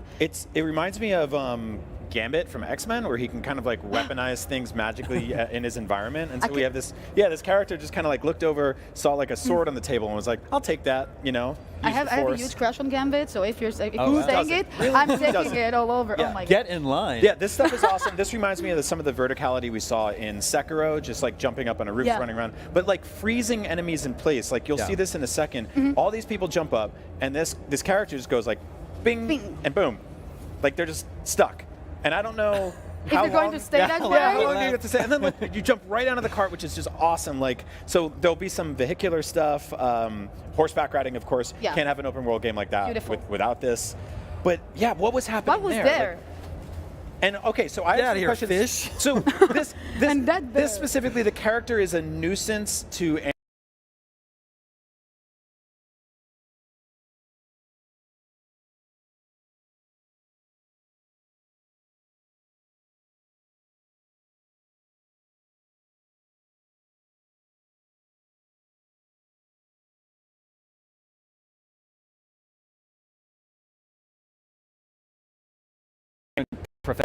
Professions. One of them, for example, animal botherer. You can get poisoned by an animal out in the wild, but if you happen to be a doctor, then you have the skills you need to heal yourself. Oh, so it gives you some skills to exactly. use. Yeah. Oh, that's great. So they're the characters not only running on water, but so also here's the like more like fantastical element. Yeah. Oh, I love that moment. Like when they're blowing up the barrels. This is insane. This seems like, again, crazy ambitious for like a developer that we've never heard a lot about before. But like this feels extremely. This feels AAA to me, right? Like this is a big, huge game with a ton of interactivity, a ton of play choice and decisions, and I like how they're weaving in the cinematics and stuff like that too. Like it's just a very beautiful game. But Brian, this is going to be some information that might be a tough pill to swallow for some. It's going to be plenty welcome news for others, but for you and I, this is currently only announced for PC. What? I know. Just for now. For now. For now. Hey, Everstone, do me a solid. Drag and drop this game onto consoles. I know it's super easy to do that. Just That's how it Control works, C, right? Control V on the Save PS5. as. I do that play my games when I kick my enemies. That's the stuff I did when chilling on the couch. Yeah, All like that. because I have a Steam Deck, I can already hear that thing bursting into flames trying to run this game. So, like, this feels. But this game deserves to play on huge TV. Kind of OLED TV, you know, with that everything. It feels like properly next gen, right? Definitely I think we're next gen. finally at that point where we're letting go of the previous systems and we can get some big games like this. So Indeed. Let it go. Let it go. Let it go. Oh, that's a good idea for a song. Yeah. You should do that. The game is called Where Winds Meet. It's just one of the new and exciting games that's been announced here at Gamescom this week. Opening Night Live was packed with big gaming news. So is IGN's Gamescom coverage, which we're going to keep going right here. In fact, here comes some right now. Whoa! Hey, we're on our way to the AEW booth. That camera guy. I'm so excited. Oh my god, there isn't a lot of people yet. So I'm hoping that I can see all the cool stuff before everyone gets in line. Yeah, this is gonna be so cool. The Xbox booth is right there. Ah! It's happening. It's so cool.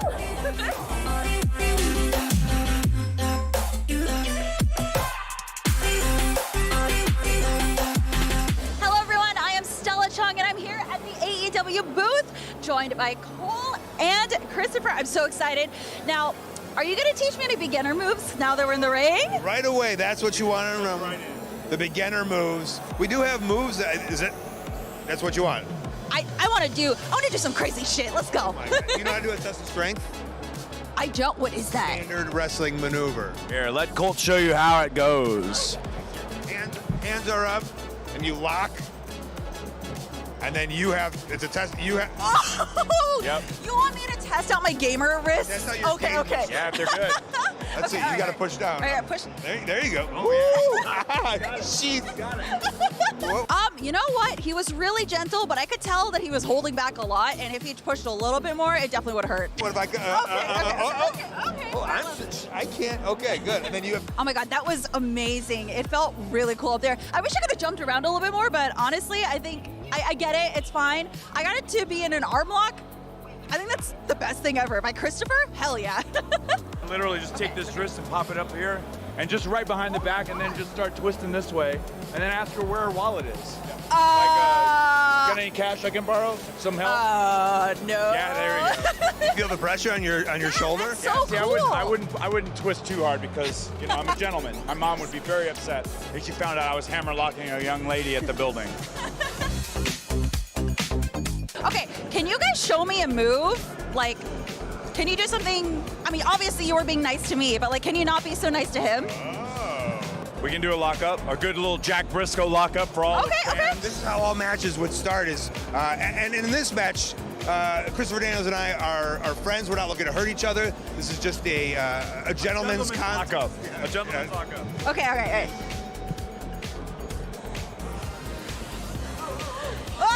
I thought we were friends. Oh, that's amazing. That got tight. Oh my that God. got tight.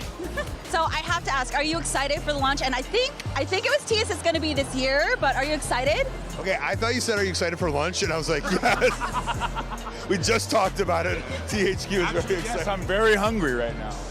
Yeah, I'm super excited for launch. The game looks amazing, just the demo that's been put out, and we've gotten to see a couple extra sneak previews.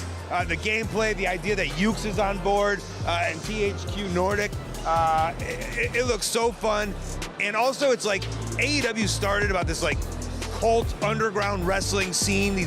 The wrestlers on the indies, the guys and girls and people who just weren't getting like all the love, and then to just see all of us on this giant platform with some money behind it and some marketing behind it, and also like I feel with Kenny Omega leading the front, like he's making sure that this will be amazing, and it's so important to him, where I don't know in any other wrestling game ever that like a top wrestler was like, this is a priority. So that alone makes this super exciting, and I think everyone's anticipating it. That's awesome. Absolutely. Kenny had a lot to do with the vision of the video game, and I feel like the games that he wanted to play, or the games that he played coming up, that sort of influenced the way that this video game is going to look, and I feel like this is going to be very different from all the other wrestling video games out there, and the fact that it's the very first AEW video game, but the beginning of a very successful franchise, I hope.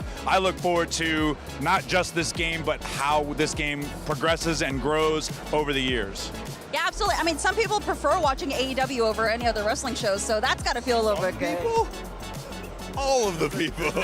There's a good amount of people that feel that way. Thank you all for talking with me. And showing me some moves. That was really cool. I'm definitely going to beat some people into submission with that one. I have a question for you. Yes. We heard a rumor you were in the cosplay competition. I am. Will you be dressing as me? Because I have an outfit. Do you? Oh, I have two outfits, yeah. Can we get a bald cap for me? I think we need to do that. I think we need to do that now. If I had hair like yours, I would not cover it up. For crying out loud. No, keep your hair. No. Definitely some sort of gel or baby oil just to make it glisten and gleam. But other than that, I think you're good. I think some push-ups or some bands before you get up on. You know what? Yeah, my legs are exposed, so I'll do some squats and just like get the quads looking great. Tricks of the trade you wouldn't have known had you not come and talked with us here, and that's what we as AEW performers can do for you. Yeah. Okay, so the tips for cosplay don't really help me out with my Genshin Impact character because I don't think I'm going to be able to get baby oil. But I mean, if I ever want to play, like if I ever want to cosplay a really buff character, that kind of works out. I can go hit the gym, get my baby oil on, and I'll be set. We're all about exhibitionism, so we know exactly what we're talking about. All right, great. So we're going to go get some baby oil, and thank you so much for talking with me. Thanks for having us.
Gamescom 2022 is presented by Nitsa.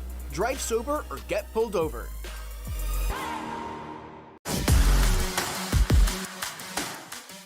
Tune into IGN 1 for the latest news on your favorite releases, gameplay exclusives, and all the entertainment you can handle. And maybe even some you can't. Cinefix on IGN1, your friendly Friday night home for film fanaticism. You're watching The Weekly Fix, ready to fill you in on anything you may have missed in the world of gaming and entertainment.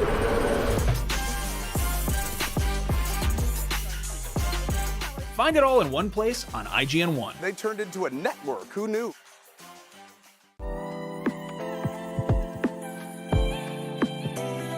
IGN Playlist is all of your games in one place. You can build your library and discover new games. Create and follow playlists from friends. Access guides for what you're playing. And rate and rank the games you love to share with the world. Available free with your IGN account. It's for players, no matter where you play.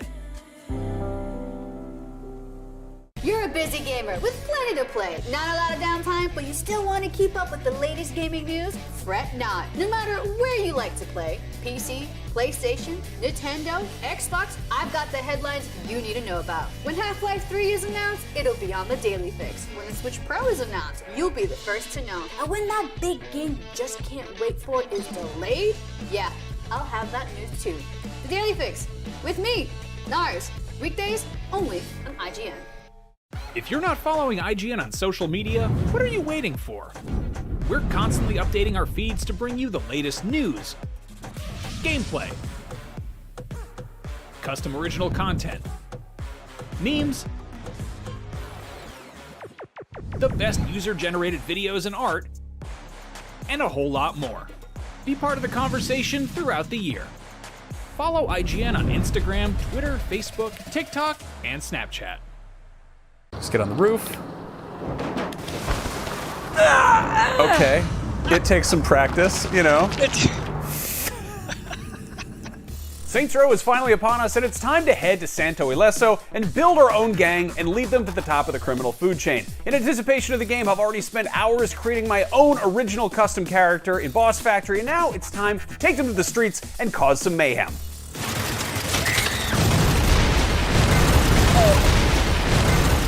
Presented by Saints Row. We're going to be jumping into one of the early missions of Saints Row with none other than the creative director of Saints Row, Brian Traficante. Brian, thank you for joining us. What are we getting ourselves into today? At this point in the game, the Saints are busy with their plan to start and spread their criminal empire throughout the city. In this mission, Kevin the boss are going to go and make a statement with the idols. They're going to get the respect that they've been looking for in the city, and the best way to do that is to eliminate some of the collective leadership that runs the group known as the idols. We steal the Hummingbird Codex. Marshall wanted to protect it. Panteros and the idols wanted to steal it. And if it wasn't for that book, we wouldn't have formed the Saints.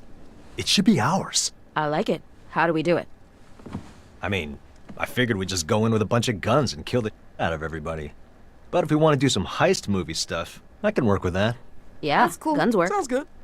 All right, so Kevin and I are off to go steal this exotic book to get some respect for the Saints. Right, that's the Hummingbird Codex, which is a bit of a trophy in the city. The factions have been fighting over it. The Panteros were smuggling it when you captured it while you worked for Marshall. The idols stole it from you, and now you're going to steal it back from the idols. Now, I want to point out this gun isn't exactly just off the shelf. This is a fully upgraded hand cannon with a signature ability. Yeah, each weapon has a challenge. When you complete that challenge, if you go back to the friendly fire or a weapon cache, you can upgrade to use that signature ability. Maybe it's extra damage, it could be bleed effects, damage over time, really fun additions and alterations to weapon behaviors. Oh, crap!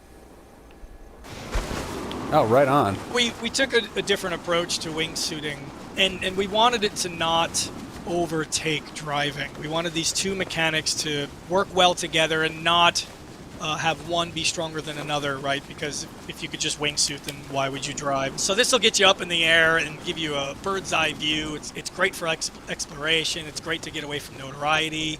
Super useful tool. What did I shoot? Was that like a spray paint? Okay, we call them chaos props. They're scattered throughout the game, and you'll have a quick trigger, a Y, if you're playing on Xbox controller, and it will take a single shot, auto-target, and create some piece of chaos in the scene. Usually it's a dynamic object that'll bounce around or something that'll explode. It's a nice way to get some advantages in combat. Fireworks, why not? Yeah. Now, in addition to the idols, what are some of the other factions we'll be dealing with? Right. So we've got a faction known as Los Panteros, and they're like the strength faction of the game. Brutes and brawlers, people that are from Santo originally, and they put all of their energy into just being as strong as they possibly can be. You'll see it in their weapons, you'll see it in their vehicles, anything about shows of strength. And we also have Martial Defense Industries, which are a PMC of sorts, inspired by what we've done in Saints Row 3 with Stag. They've got bleeding edge technology that they deploy to their recruits, and when you fight them, you see them being more tactical, more professionally trained. They'll throw out smoke grenades, they'll use laser sights and things like that. So every faction has a pair of specialist combatants. This is the Raver. She'll use her point sticks to deflect incoming bullets. So you got to time your attacks or get behind her. I had a feeling there'd be some nautical misadventures involved with this. Yeah, throughout the missions, we like to utilize as many different mechanics and opportunities for the players to experience the whole breadth of adventures and journey for the Saints, for the players. Now, do you have any tips for people who are checking out this Saints Row as their very first Saints Row? Be ready to have lots of fun and dig in. So the idols like to commandeer and take over parts of the city. This is one of their mini HQs, a yacht. They've also got a mansion that they hold a lot of their key activities at that the player visits earlier on. All right, so we're gonna blow up a yacht. Yeah, time for a little payback. It's hot, run! Oh, that's the collective. They've got some tricks up their sleeves too.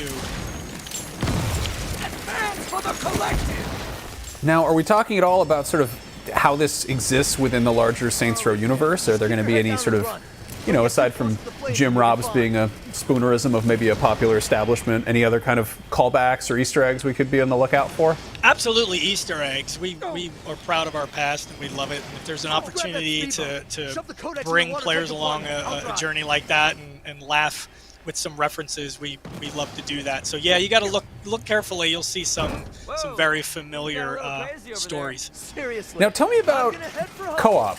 Yeah, the whole game is playable with untethered two-player co-op. In missions, activities, diversions, anything.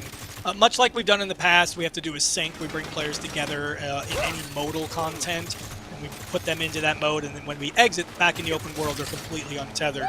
One of the great things we've added to the co-op is an exclusive co-op feature called pranking. Each player gets a unique challenge, and when they complete that challenge, they could prank the other player. Pranks look like swarm of flies, swarm of bees around the player for 5 minutes. But some of the best things you could do is actually change the player model into a toilet, a garbage can, a mailbox. And those things will actually animate and talk in cinematics. And when you're one of these objects, you can shoot, you can drive, you can do anything that you would do normally. It's so much fun. Turn your friends into toilets. I'm in support of this. Now, you've got, of course, a bunch of side activities that are coming back. There's insurance fraud, and there's mayhem, there's familiar stuff like that. Can you tell me about some of the new additions? Yeah, so we've taken the traditional activity and we broke them into these 14-player ventures that you can build. And those range from different types of scavenger hunt, types of gameplay, melee-focused combat in our dojo, where you'll build a karate dojo and you'll have to take on the rival karate schools. Also in Chalupa Cabra, it's a mix of ranged combat and vehicle combat, where you're taking over a drug network via food trucks. So we've taken a lot of the mechanics in the game and we distributed them across all these fun ventures. Every time you build a venture, you get new gameplay in the city, and as I said before, there's 14 of these. And you get to choose which ones that you want to place and, and where they go in the city. Cool, and it's all in the name of kind of just growing the Saints empire. Exactly. Collective HQ? Yeah, I'm sure that was it. Talk about a goddamn statement. Hells yeah, buddy. Hells yeah. All right. Brian, thank you so much for joining me, and thank you to everyone at home who watched this video. For everything Saints Row, you are already in the right place, IGN. Now, time for more crime.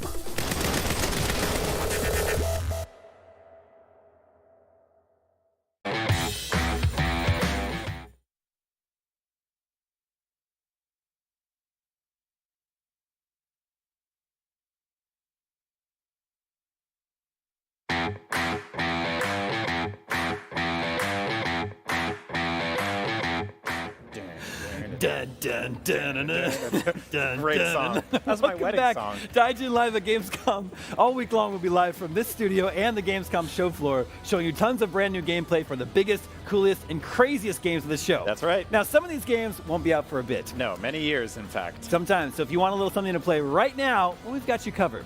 Gamescom Epics is a community treasure hunt happening on Gamescom's official site throughout the show. Complete quests and help Epi in his fight against the evil bugs to win attractive prizes. Collect experience points, level up, and win rewards. Gamescom Epics, check it out with the QR code below. There it is, right there. Oh, and if you're sitting at home trying to keep track of the thousands of upcoming games that you're most excited about, or you feel like making a list of your favorite games you're currently playing, check out IGN Playlist. It's a brand new tool from IGN that lets you build and view curated lists of the games you love, or the games you can't wait for, or games you're scared of, whatever you want. Make a list. Head on over to playlist.ign.com and get started. But for now, we've got even more brand new games to see and talk about right here at Gamescom. Let's take a look at some of the awesome games we've got coming up. In just a bit, we'll take a crack at Moonbreaker, the ambitious new game from the publishers of the Subnautica series. And after that, we're getting another look at Skull and Bones, the massive ship battling game from Ubisoft. But right now, it's time to get into the trenches with Isonzo, the follow-up to the hit World War I shooter, Verdun. So, take a look.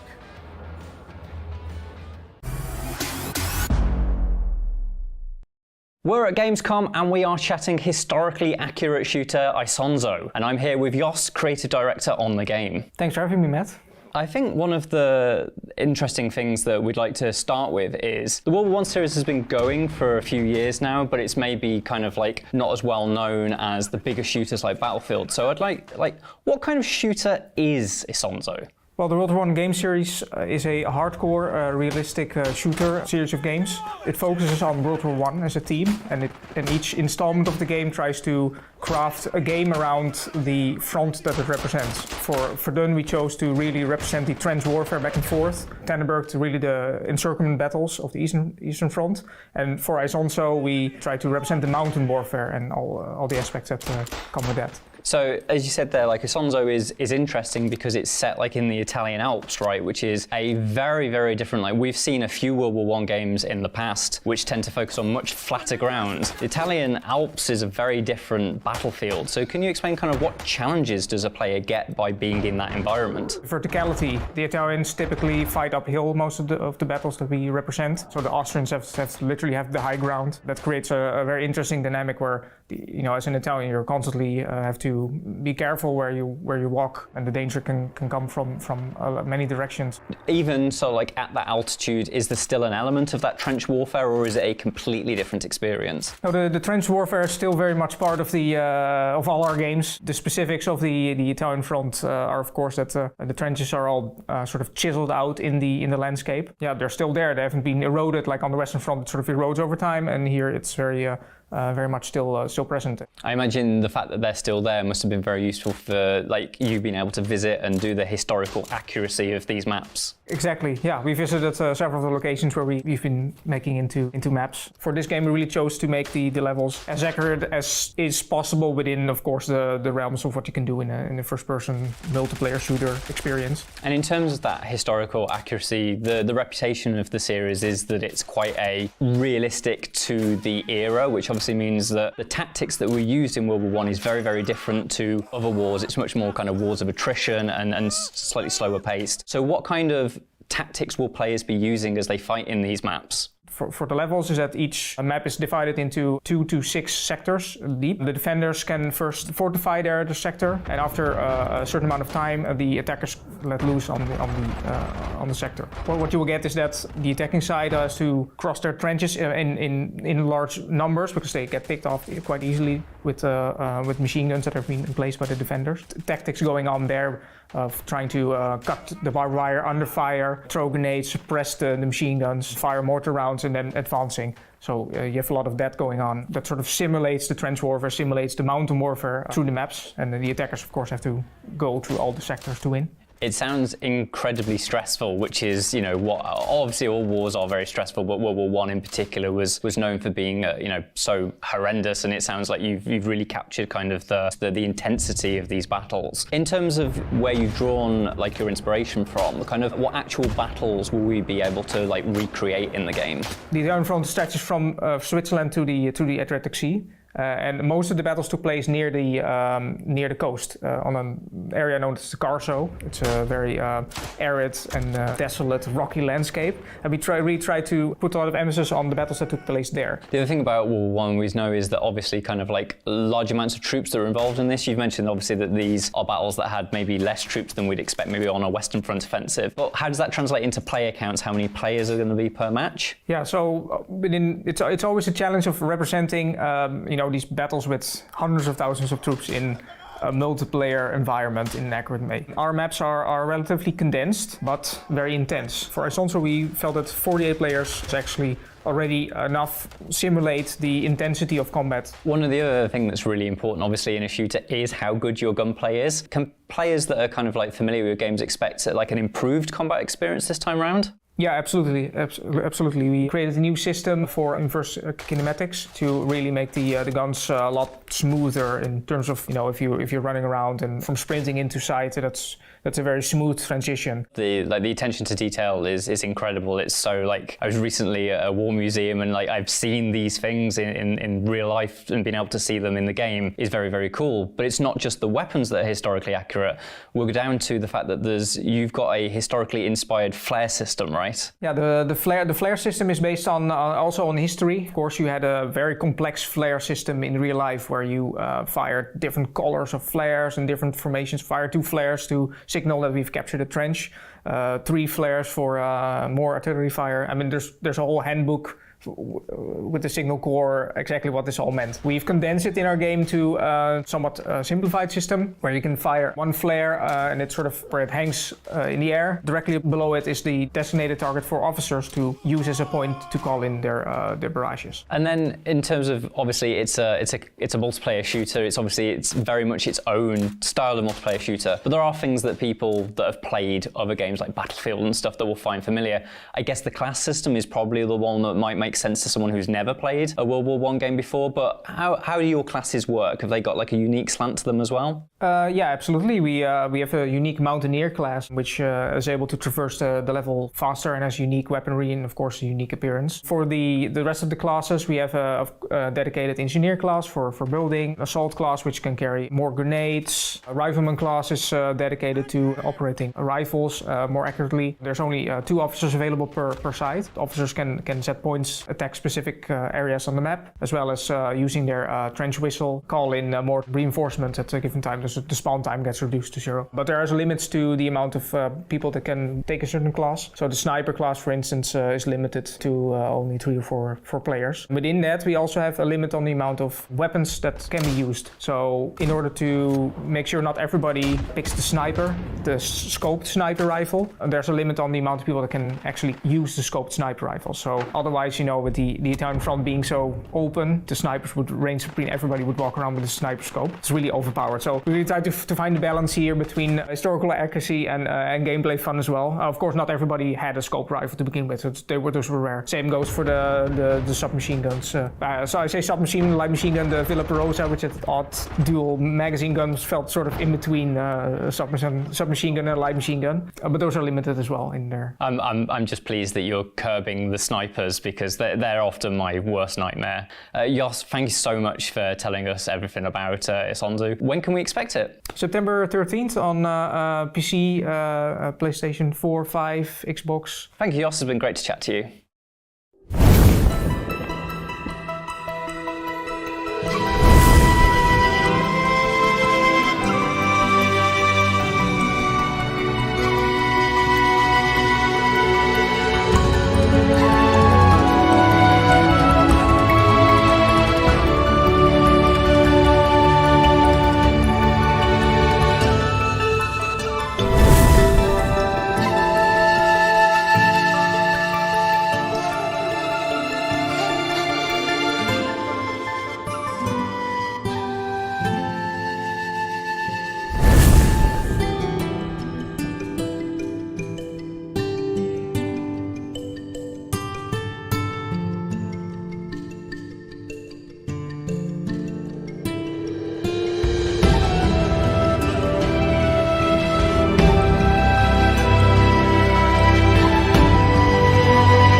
Hi, I'm Matt from IGN here at Gamescom on the show floor where I've just seen 15 minutes of the Callisto Protocol. Now this was a little bit of what everybody saw at ONL, but with a bit more very much focused on those mutations that we saw in that short clip at ONL. Now the mutations are a way that, whilst the Dead Space vibes for Callisto Protocol are definitely through the roof, we definitely think that the game is treading its own path, it's being something different, and these mutations are part of that.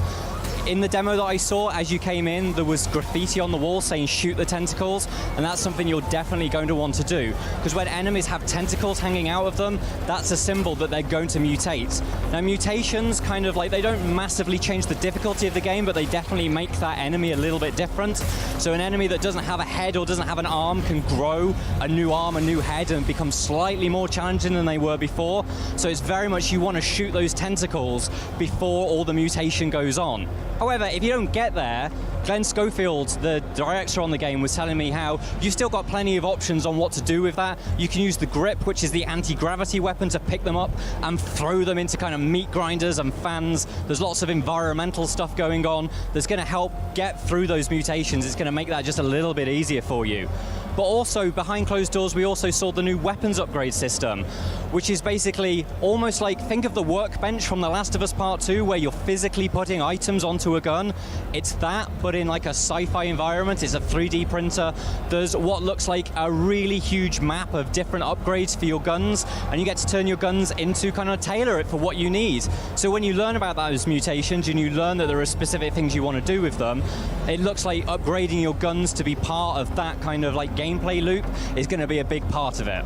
Also, in terms of that kind of making it a bit more different from Dead Space, what we're definitely seeing is more of kind of like that physicality, whereas Isaac in Dead Space was very much about using his engineering tools to dismember and destroy people from afar. There's much more kind of physicality in that you get a big stun baton. It's very much kind of got that Prison Punk almost style, and you're using the baton to smash into your enemies, taking their arms off. I was told that there is apparently a creature that has two heads that you can cleave right down the middle, turn it into two. And so like I think that kind of like added element of like there's a lot more hand-to-hand combat going on in this game makes it feel like, whilst I think it's going to appeal to a lot of people that love Dead Space, this is definitely taking its own take. That's everything from the Callisto Protocol that we've seen on the show floor here at Gamescom, but we've got more coming up. We've got Glenn Schofield being interviewed on the IGN stage, and plenty more from Gamescom at IGN.com.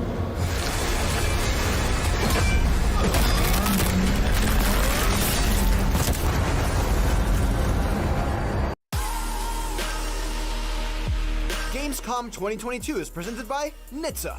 Drive sober or get pulled over.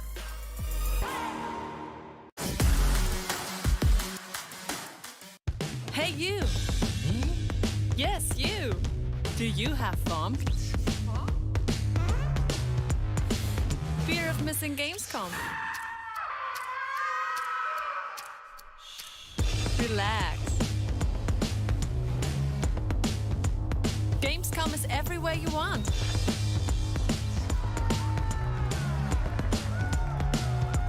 Gamescom now.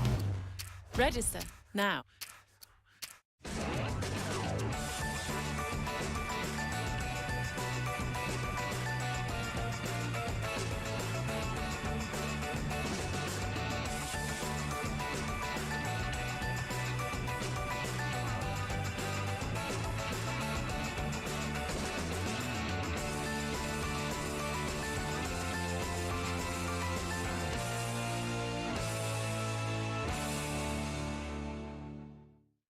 In a world with non-stop news about Marvel, Netflix, and Star Wars, you need a show with accurate reporting, hard-hitting commentary, and me. I'm Akeem Lawanson, the host of The Fix Entertainment. Whether it's the latest superhero scoop, film fiasco, or anime announcement, I'll be right here covering all the latest in major studio headlines and pop culture news.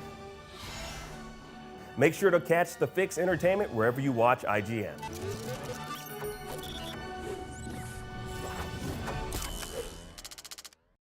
Tune into IGN 1 for the latest news on your favorite releases, gameplay exclusives, and all the entertainment you can handle. And maybe even some you can't. Cinefix on IGN 1, your friendly Friday night home for film fanaticism. You're watching The Weekly Fix, ready to fill you in on anything you may have missed in the world of gaming and entertainment.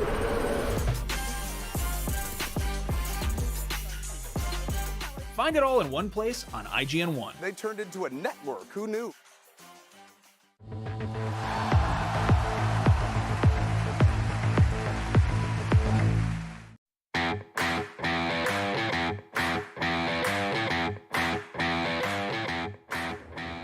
The team at Fat Shark has already earned the trust of Warhammer fans and gamers alike with the Vermintide games, and the next co-op action game makes the jump from fantasy to sci-fi. Here to tell us about Warhammer 40k Darktide, I'm joined by lead combat designer Mats Anderson. Mats, thank you for coming by. Thanks. Thanks for having me. So I want to talk about this. Darktide, the sort of reveal trailer, you had 4 guardsmen who are kind of more conventional, units you'd see in battle. The more recent reveals we've seen, this is a band of misfits. But there's another wrinkle, which is that there's character creation on top of that. People really loved the heroes in Vermintide, which were kind of bespoke. Can you tell us about how sort of character creation balances out with having these characters be their own characters? With all the other things. I mean, basically, it has 2 different ways of telling the story, right? Like, we know that for Vermintide, people love the Uber Strike 5, and it's a very bespoke story of telling the thing, right? For this, we want to have a very kind of human perspective on what is the 40k very epic kind of setting, right? So for you to be able to come in, create the lowliest of the low, prisoner on a prison ship being forcefully recruited and used as a meat shield effectively by the Inquisition, and the journey from that place into a fully fledged accepted agent acolyte of the inquisitorial kind of strike team is what Darktide at a personal level is about. Now, there are other threads in this where we also tell the story of the world and the kind of larger narrative that goes on, but for you as a player and for your character, it's all about like, where do you start with, like, here's a little rusty lasgun, good luck, right? Work your way to up. getting to that, like, I have a fully kitted uniform and I have the fancy weapons, and now I've found my crew that I play with, and kind of go forth and prove yourself. Cool, but they will have their own kind of personalities. Yes, definitely. Yeah. So, I mean, throughout character customization, we try to infuse a bit of story and narrative. You have this whole setup with, where are you from, childhood formative things, how did you end up as a prisoner? Like, you build a bit of a backstory that also caters into the VO and banter between the characters. And I mean, it's basically, for people who are not into that sort of thing, it's something that you can kind of click past, but it still gives you, I mean, I tend to build a lot of characters when you sit and work because you need to set them up and try them out, but you always kind of stop yourself going like, oh, this guy is from an industrial thing, and he had, that's sad, cool. That sort of thing. But now, we've got some exclusive brand new gameplay here. There's a lot going on here. This is, we saw a very big creature, which some sort of a Nurgle henchman. Is that a full-blown great unclean one? It was earlier. Yeah. No, it's the plague ogrins. We have a lot of ogrins in this game, and I mean, a plague ogrin is basically a bioweapon of the arch enemy. They take an ogrin that is already a huge guy that is really resilient and really tough, and infuse him with every virulent bacterial pox, and then just throws him into a place where you want people to get really sick and infected, or as they call it, blessed with the blessings of Nurgle, right? Now, Warhammer 40k is very, very deep lore, and the game has attracted millions of players, and this is a very different perspective. It's a very action-packed first-person shooter, which is a long walk from arranging armies on a table. I think this has attracted the attention of a lot of gamers who maybe wouldn't normally gravitate towards 40k. For complete 40k noobs, what do they need to know before jumping in here? I mean, not a lot. I mean, it's one of the things that we try to work into the game, since we want to build a solid game and a solid kind of experience. And through the kind of introduction of your character and build-up of your character, we do explain a lot of things. It's one of the things we found with earlier games where, of course, we're going to get all of the kind of Warhammer fans and 40k fans to come in, and you do have quite a lot of little Easter eggs or little snippets that you're going to pick up on that is nice for them, but we tend to see a lot of other gamers come in and be attracted to the Warhammer brand through the games, and it's always cute to see those posts on the forums where it's like, this seems like a cool world. Are there any more narrative things? And then someone posts a 60,000 page wiki. Yeah, this is the baseline that you need to chew through to get it. Yeah. Now you're working with Dan Abnett's doing the story, right? Yep. He's done a lot of 40k writing. Are there any, for people who are familiar with his books, are they going to spot some Easter eggs, familiar stuff like that? Or? I am not at liberty to say, as we say in Sweden. But yeah, for sure. I mean, he's been a huge inspiration, if nothing else, to kind of set the perspective I was looking for. A lot of the people, as I say, in the studio are very happy because we've read all his books already and most other Warhammer books. So to basically use his perspective that he uses in a lot, both in the Guns Goats stuff and Eisenhorn and the others, to kind of set the original perspective here. Because as you say, we're not trying to do the tabletop super epic thing. We are trying to zoom in and then zoom in some more and then zoom in and look at what does a Hab one-room apartment in a Nurgle-infested part of a hive that you run into look like, right? Yeah. Now, I've seen some debate online about people who, you know, really familiar with the lore, and they're like, I don't know if this squad of rejects would be able to take on like a Daemon. Like, are they? I guess, how do you find that balance between what makes sense within the lore and keeping this, you know, canonical, but also allowing for like a fun, bombastic video game? Yeah, I mean, there's always a balance, and I mean, I think we follow the rule of cool or the rule of fun to a degree, but I mean, we put quite a strain on ourselves whenever we talk about enemies or talk about setups or with whether or not that would be plausible from a kind of lore perspective. And I think we spend too much time doing it because we have this, you know, we work together with Games Workshop and they are awesome and great to work with, but we check everything with them. But before we check with them, we check with ourselves and say, like, would it be like how many last gun shots on average should it take to kill one of these guys? And we reference the tabletop and we reference the role-playing games, and you know, playing the tabletop games, you can always roll a 6. So it's possible, but I think, I mean, we are definitely on the let's add a couple of more enemies for fun rather than keep it super realistic. But those debates that happen in the forums are happening internally as well. Yeah, of course. But I mean, I do think one of the charms of the game is that we're not picking the big things, right? We are like focusing in on like individual poxwalkers that are like, you know, horde enemies on the tabletop that you have to have lots of, and doing that. Great. Warhammer 40k Darktide is hitting PC on November 30th and Xbox Series X and S shortly thereafter, and I'm dying to see more of it. I have like 8 more questions here we didn't get to. We have lots more Gamescom coming up. Stick around.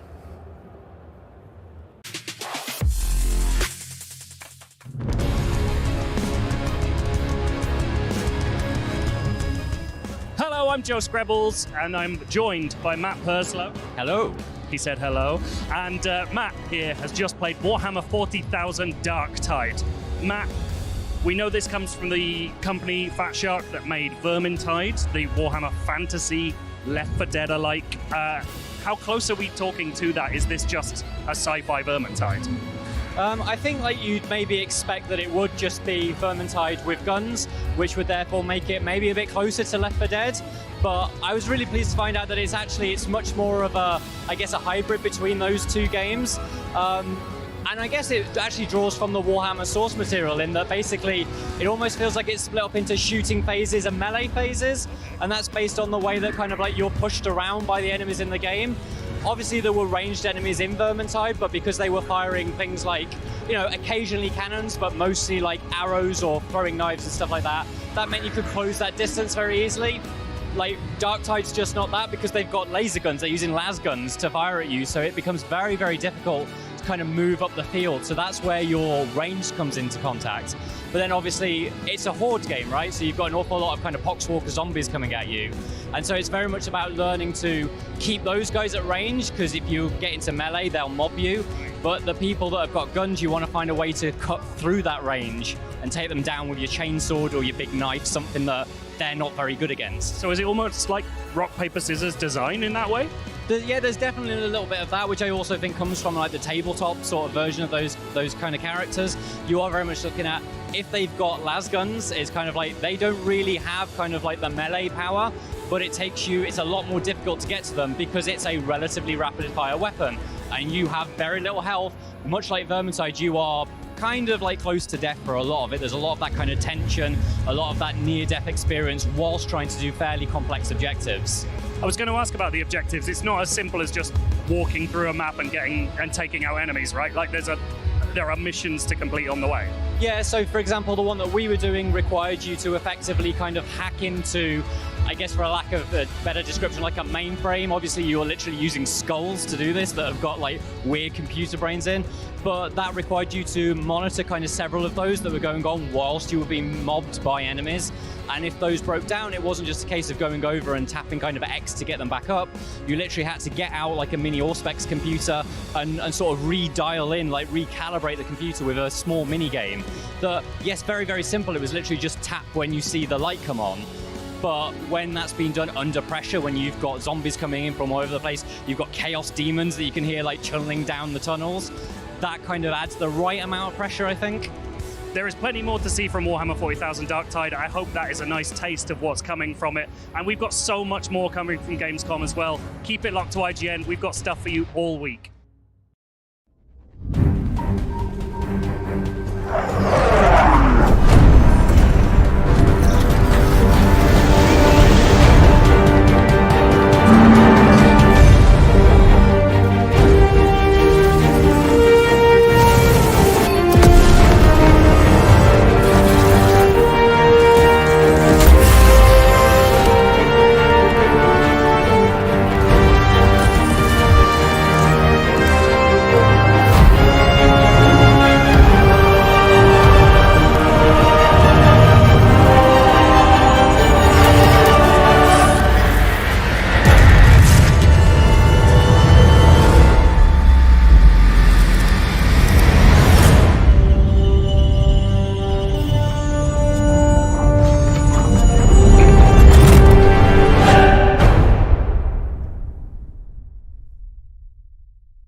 I've played Dead Island 2. That's an odd thing to say in 2022. First announced back in 2014 with its now infamous trailer featuring a zombified runner, we've seen next to nothing of the game since. The almost decade-long radio silence likely had most people believing that Dead Island 2 was, well, dead.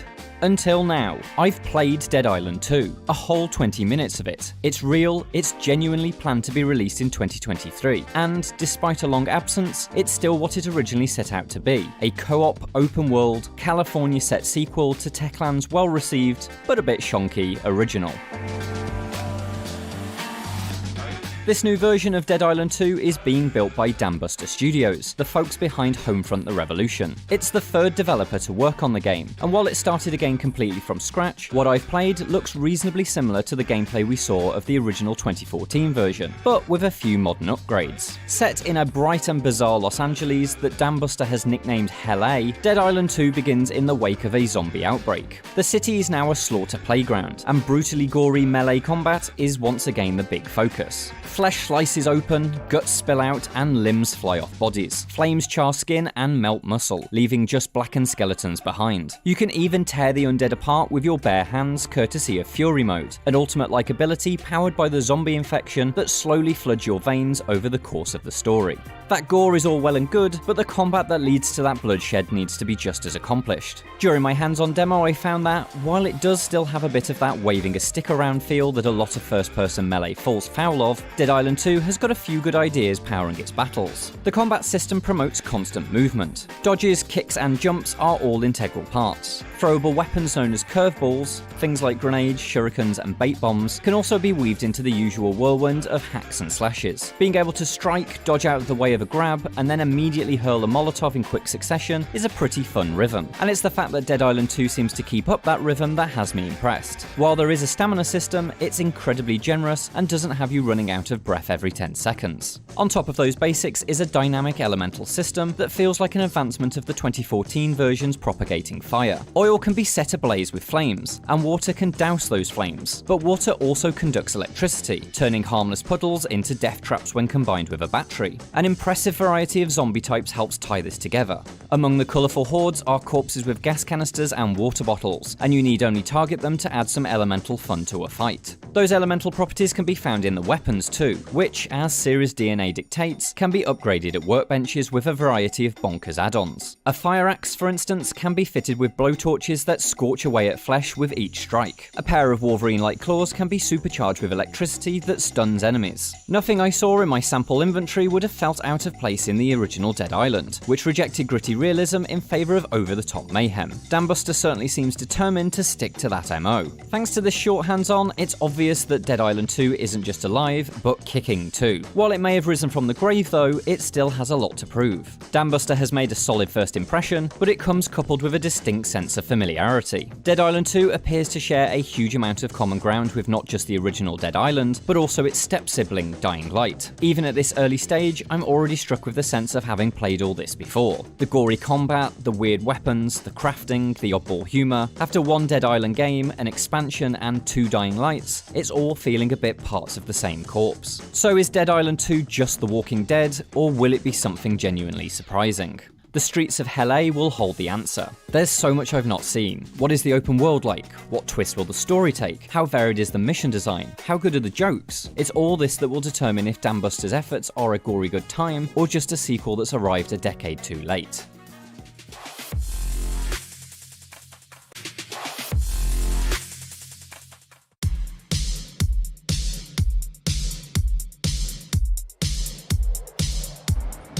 We are at the Xbox booth at Gamescom 2022, where they are showing off the likes of Pentiment, Grounded, Lies of P, Age of Empires 4. There's a lot to see.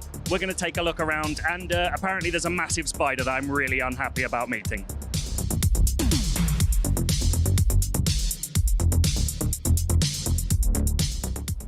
This, I'm sorry to say, is the Broodmother from Grounded, who is a 17-foot wide / 5 meters wide giant spider that for some reason you're allowed to take a picture with. And now I have to do that. So, what's it like having way too many legs? Very rude. Starfield sadly isn't playable at the show, but they have brought Vasco, who was the first confirmed companion from the game, and you can get a selfie with him as well.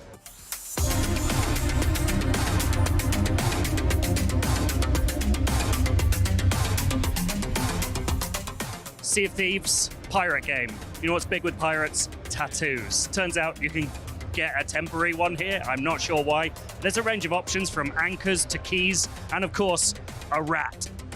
I guess I'm getting a rat tattoo now.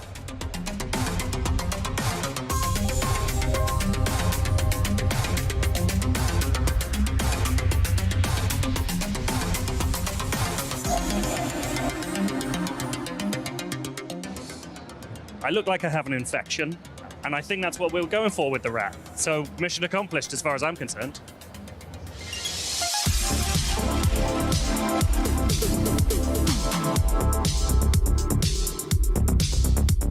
Well, from rat tattoos to robots, that is the Xbox booth at Gamescom 2022. And that's really only the start of it. There is a lot more here, and there is a lot more at Gamescom as well. So make sure you keep it locked to IGN. Gamescom 2022 is presented by Saints Row. Be your own boss and take control of Santo Alesso. The only thing better than listening to IGN podcasts is watching them. Luckily, all your favorite weekly shows are here on IGN 1. Whether you're chasing the latest Xbox releases with Unlocked, looking for your PlayStation fix with Beyond, tracking everything coming to Switch with Nintendo Voice Chat, or catching up on this week's gaming news with GameScoop, we've got you covered. Check it out. Tune in every weekday at 5 p.m. for the best gaming coverage right here on IGN 1. If you're not following IGN on social media, what are you waiting for? We're constantly updating our feeds to bring you the latest news, gameplay, custom original content, memes, the best user-generated videos and art, and a whole lot more. Be part of the conversation throughout the year. Follow IGN on Instagram, Twitter, Facebook, TikTok, and Snapchat. Everybody loves watching a speedrun of their favorite game, but what if you got a chance to peek into the mind of the developers behind those games as they watch their hard work get completely destroyed right in front of them? What is happening right now? That's exactly what happens on every episode of Devs React to Speedruns. We invite you to ride along with the developers as they watch, react, and enjoy some of the craziest gameplay by the most skilled speedrunners on the planet. Tune in every Saturday for a brand new episode.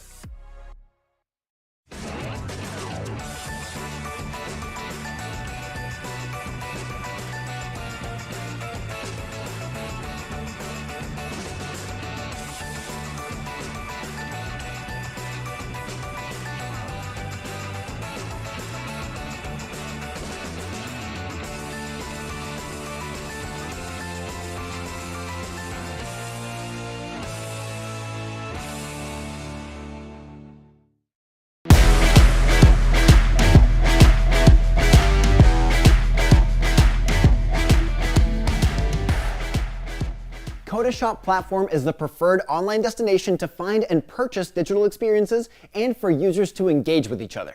Millions of gamers count on Shop every month for a seamless purchase experience when buying game credits or vouchers. No registration or login is required, and purchases are added to the user's game account instantly. Let's take a look.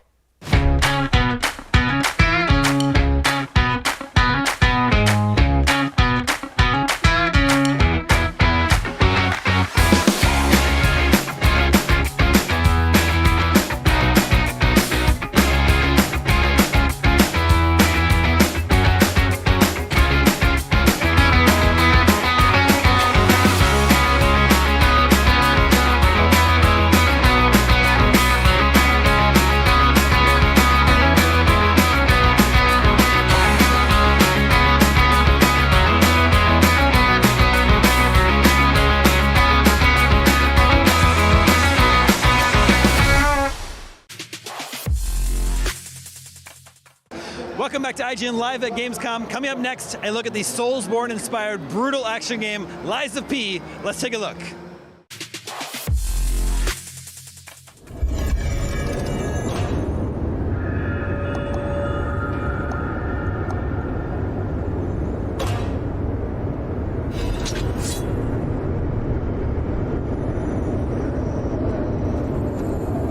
Please feel free to let me know.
Hello everyone, I'm Ryo Matsuno, creative producer at Luminous Productions. For everyone who's been wondering what the gameplay is like in Forspoken, we're so excited to give you a new, extended look at the game, which stars Ella Balinska as Frey Holland and depicts her unexpected journey into Athia, a beautiful, alternate world at the mercy of supernatural forces. Her adventure is set in this expansive world, and you really have to experience for yourself just how satisfying it is to traverse the sprawling landscapes of Athia using magic parkour. In Forspoken, we put a lot of emphasis on the journey over the destination. While you can certainly collect various items throughout the world to enhance Frey's magical abilities, the core of Forspoken's gameplay is built around exhilarating action. By mastering over 100 of Frey's different spells and abilities, you'll be able to enjoy robust combat, exciting and intuitive magic parkour, and various missions. In this 10-minute video, you'll get a glimpse of how Frey must use her powerful new abilities to traverse different terrains and strategically defeat creatures and deranged beasts native to each region. We hope that this trailer gives you an idea of what to expect when Forspoken drops on January 24th.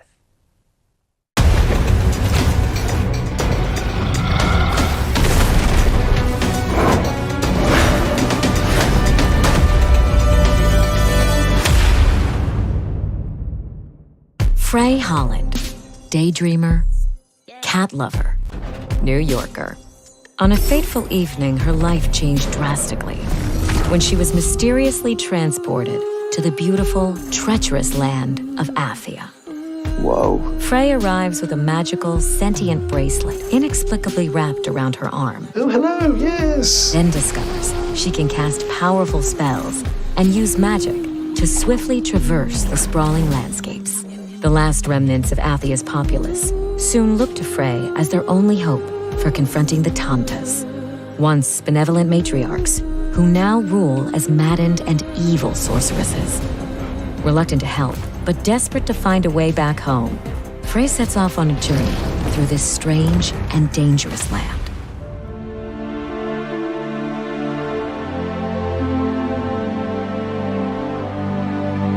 The only safe haven in Athia is Sepal, where refugees have gathered to escape the mysterious, corrupting force of the Break.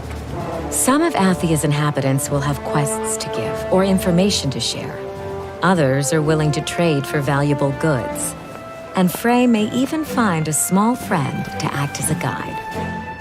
At this point in Frey's journey, she has returned to Sepal from the wilds after finding a rare piece of Advaha ore. In the right hands, this ore may prove to be most useful. Advaha ore, right? You've seen this stuff before? I've made armor out of it. For Tanta Sila, no less. Whoa, you made that armor? Does that mean you can do something cool with this stuff? I could, but I'd need the right tools. And where can I find those? In Prenost. Huh? What, aren't there any in town? I'll draw you a map and give you the key. You'll have to do the rest yourself. If you can bring them back, and that's a big if, I'll make you something with that ore of yours.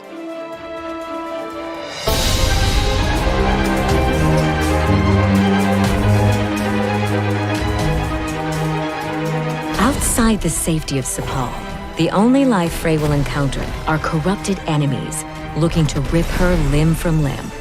Frey's combat spells make quick work of low-level enemies. And her magic-enhanced parkour abilities turn this inhospitable land into her personal playground.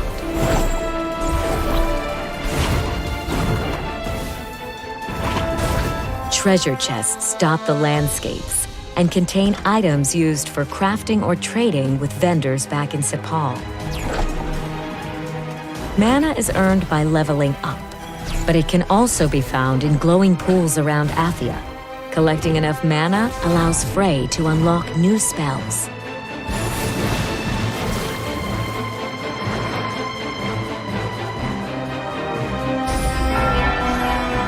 With the help of her golden companion Cuff, Frey can scan belfries to reveal nearby points of interest before continuing her journey. This is the place on Johidi's map, isn't it? Are you planning on retrieving her smithing gear? Might as well while we're here. Besides, I want to know more about Sila and Johidi Nur.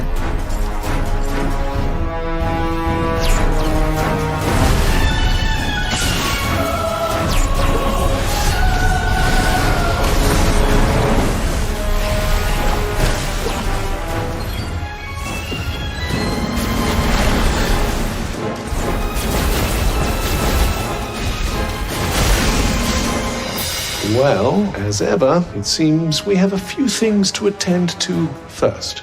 Yeah, it looks that way. Let's break some heads.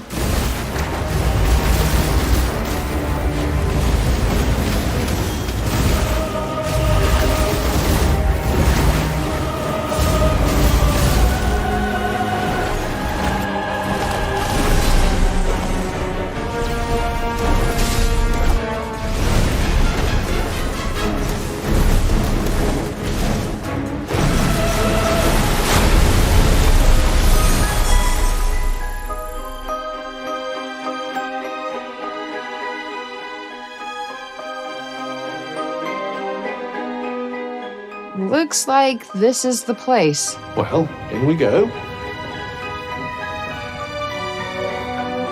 Damn, this stuff is heavy. The reassuring heft of Odvaha.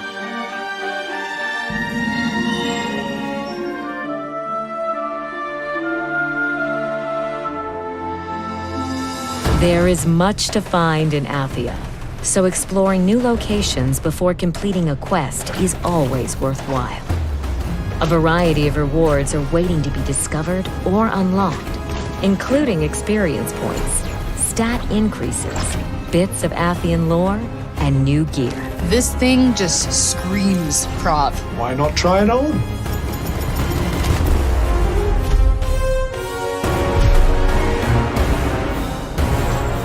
While Frey is mysteriously immune to the corrupting influence of the break, nothing else in Athia can escape its grasp. Humans are turned into savage zombies, and worse, while animals are mutated into dangerous beasts.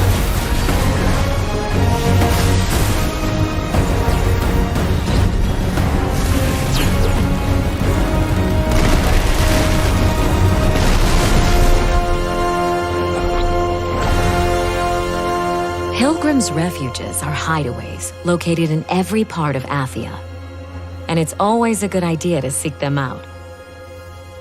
Here, Frey can craft healing drafts, upgrade gear, and get some much-needed rest.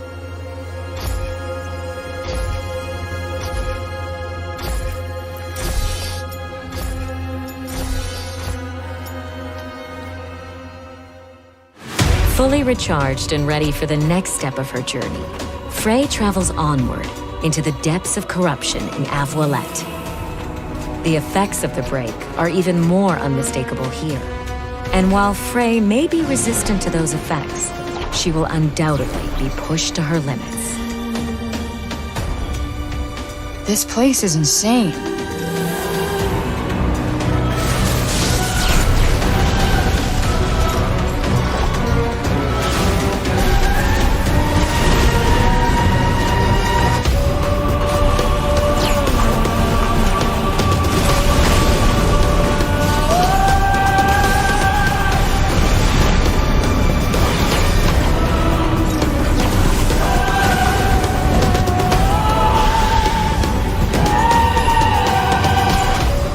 Frey will encounter numerous points of interest in her travels. Many of these landmarks and locations have been corrupted or overrun with corrupted enemies, but they're always worth seeking out. Well, this doesn't look good. Yes, something seems to have drawn the break here, but I expect you can clear it away with your powers. Give it a try.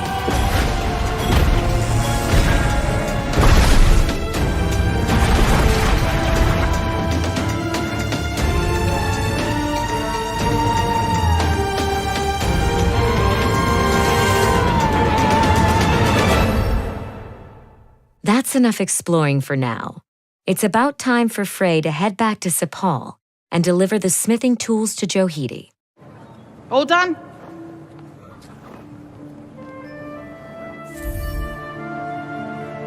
What the hell is this? What did you expect? A full suit of armor? You'd have needed a damn sight more ore for that. No, it's cool, I just... Like you to lump it. That's the last bit of smithing I'll be doing for a while. Frey's journey will take her to the ends of this beautiful, cruel land. And in her search for a way home, she discovers something worth fighting for.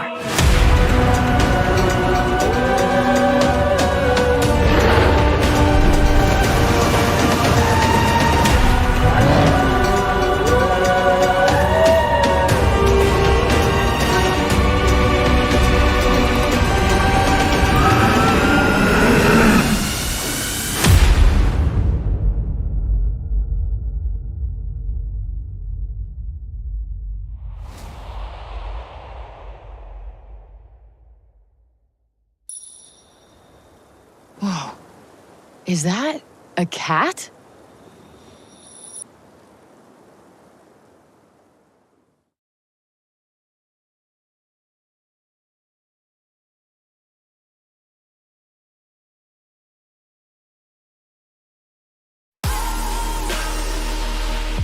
Gamescom 2022 is presented by NHTSA. Drive sober or get pulled over.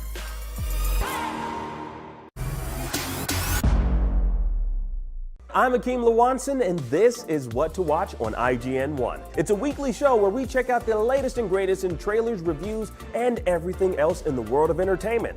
Tune in to new episodes every Friday at 9 p.m. on IGN 1. IGN is your go-to for the latest and best in games, movies, and television. And with over 50 million IGN subscribers, you're in good company. Oh, we're shooting turkeys! Thanks to your help, we've raised over $100,000 for charity. Brought you and creators the world over together for events like Gamescom and DC Fandom. Brenton Thwaites here, I play Dick Grayson. And made your voices heard. You voted almost 30 million times in our best video game of all time and Super Movie Madness tournaments, and posted over 40 million times on IGN's message boards. The chat must flow. Catch our unending stream of up-to-date news and so much more over at IGN.com or subscribe to IGN on YouTube. And check out IGN Games and IGN Movies and TV for deep dives into your preferred pop culture. Plus, IGN guides to get help on veritably any game from our team of experts. No matter where you are, IGN.com, YouTube, Twitter, Facebook, or Instagram, IGN has you covered. Hey you! Yes, you! Do you have fun? Fear of missing Gamescom? Relax. Gamescom is everywhere you want.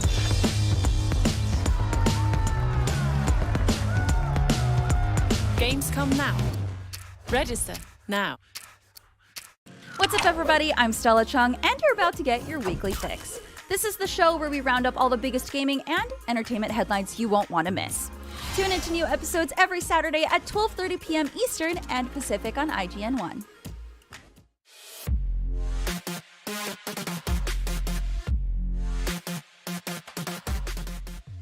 PCs and PlayStation 5s are hurting for space, and with all the games shown off during Gamescom 2022, that hurt is getting a lot deeper. So make room for more games. Upgrade the PlayStation 5 and PC gaming rig of choice with the Samsung 990 Pro and 990 Pro with heatsink. Optimize the gaming experience with the Samsung 990 Pro, which offers read and write speeds of up to 7450 and 6900 megabytes a second respectively, making the 990 Pro perform up to 55% faster than the 980 Pro when gaming. Make overheating a thing of the past thanks to Samsung's newly designed controller, which improves the SSD's power efficiency by up to 50% compared to the 980 Pro. Additionally, the 990 Pro's controller and heat spreader label are coated in nickel, allowing for reliable thermal management. The SSD's thermal guard technology ensures the drive's temperature stays in the optimal range. For the extra cautious players still worried about overheating, fear not. The Samsung 990 Pro with heatsink offers an additional layer of thermal control to prevent performance drops that arise from overheating. Plus, the Magician software program allows players to fully customize the RGB light according to whatever strikes their fancy. Me? I like the red lighting. The Samsung 990 Pro and 990 Pro with heatsink are a perfect fit for PC and PlayStation 5, and thankfully, it's easy to install. Install the 990 Pro into the appropriate M.2 slot on the PC motherboard, and voila! High-speed gaming awaits. And don't forget the heatsink. And on PlayStation 5, users should slot the 990 Pro with heatsink in the appropriate console slot. The 990 Pro offers up to a 55% improvement in random performance, allowing for faster loads on PC and PlayStation 5. Samsung and next generation gaming, complementing each other like peanut butter and jelly. IGN is proud to be sponsored with Samsung SSD for Gamescom studio coverage. Welcome back to IGN Live at Gamescom 2022. It's the biggest gaming event in the world, and we're going to be here all week, so if you couldn't make it, we've got you covered. If you're just joining us, I'm Damon Hatfield, joined by Brian Altano. Hi. Whether you're here at Gamescom or watching at home, two things you don't want to miss this weekend are the Gamescom Award Show, which is happening right here on Saturday, and the very next day, it's the Gamescom Cosplay Contest, powered by McDelivery. Now, obviously, Gamescom is about, first and foremost, having fun, but Gamescom also works to bring the gaming community together to make a difference through Gamescom Cares. The global games community is a force of good, and together we can move mountains. Most recently, this means Gamescom is doing its part to support developers from Ukraine. Ukrainian game devs are offered free exhibition space and free tickets to the Gamescom developer conference, DevCom. There are many ways to help those in need. Find your way.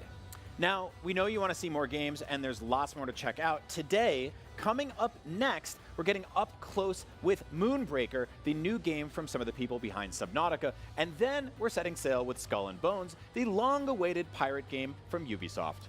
And right now, it's time to strap on some Proton Packs and gas up the Ecto One for some brand new gameplay from Ghostbusters Spirits Unleashed. Unleash the spirits!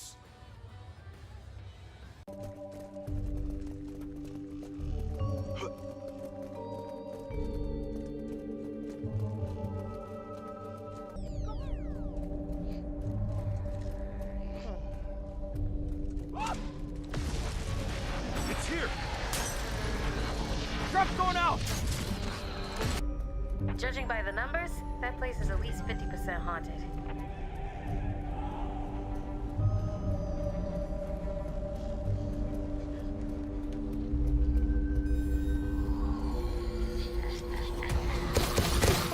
Lost it! Clear the area, folks! I have to put it together, otherwise I'll be cooked.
About your eyes!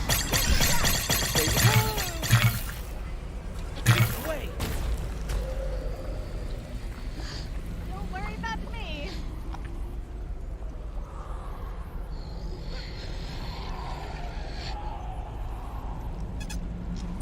What a tormented and otherworldly effect you've had on the place.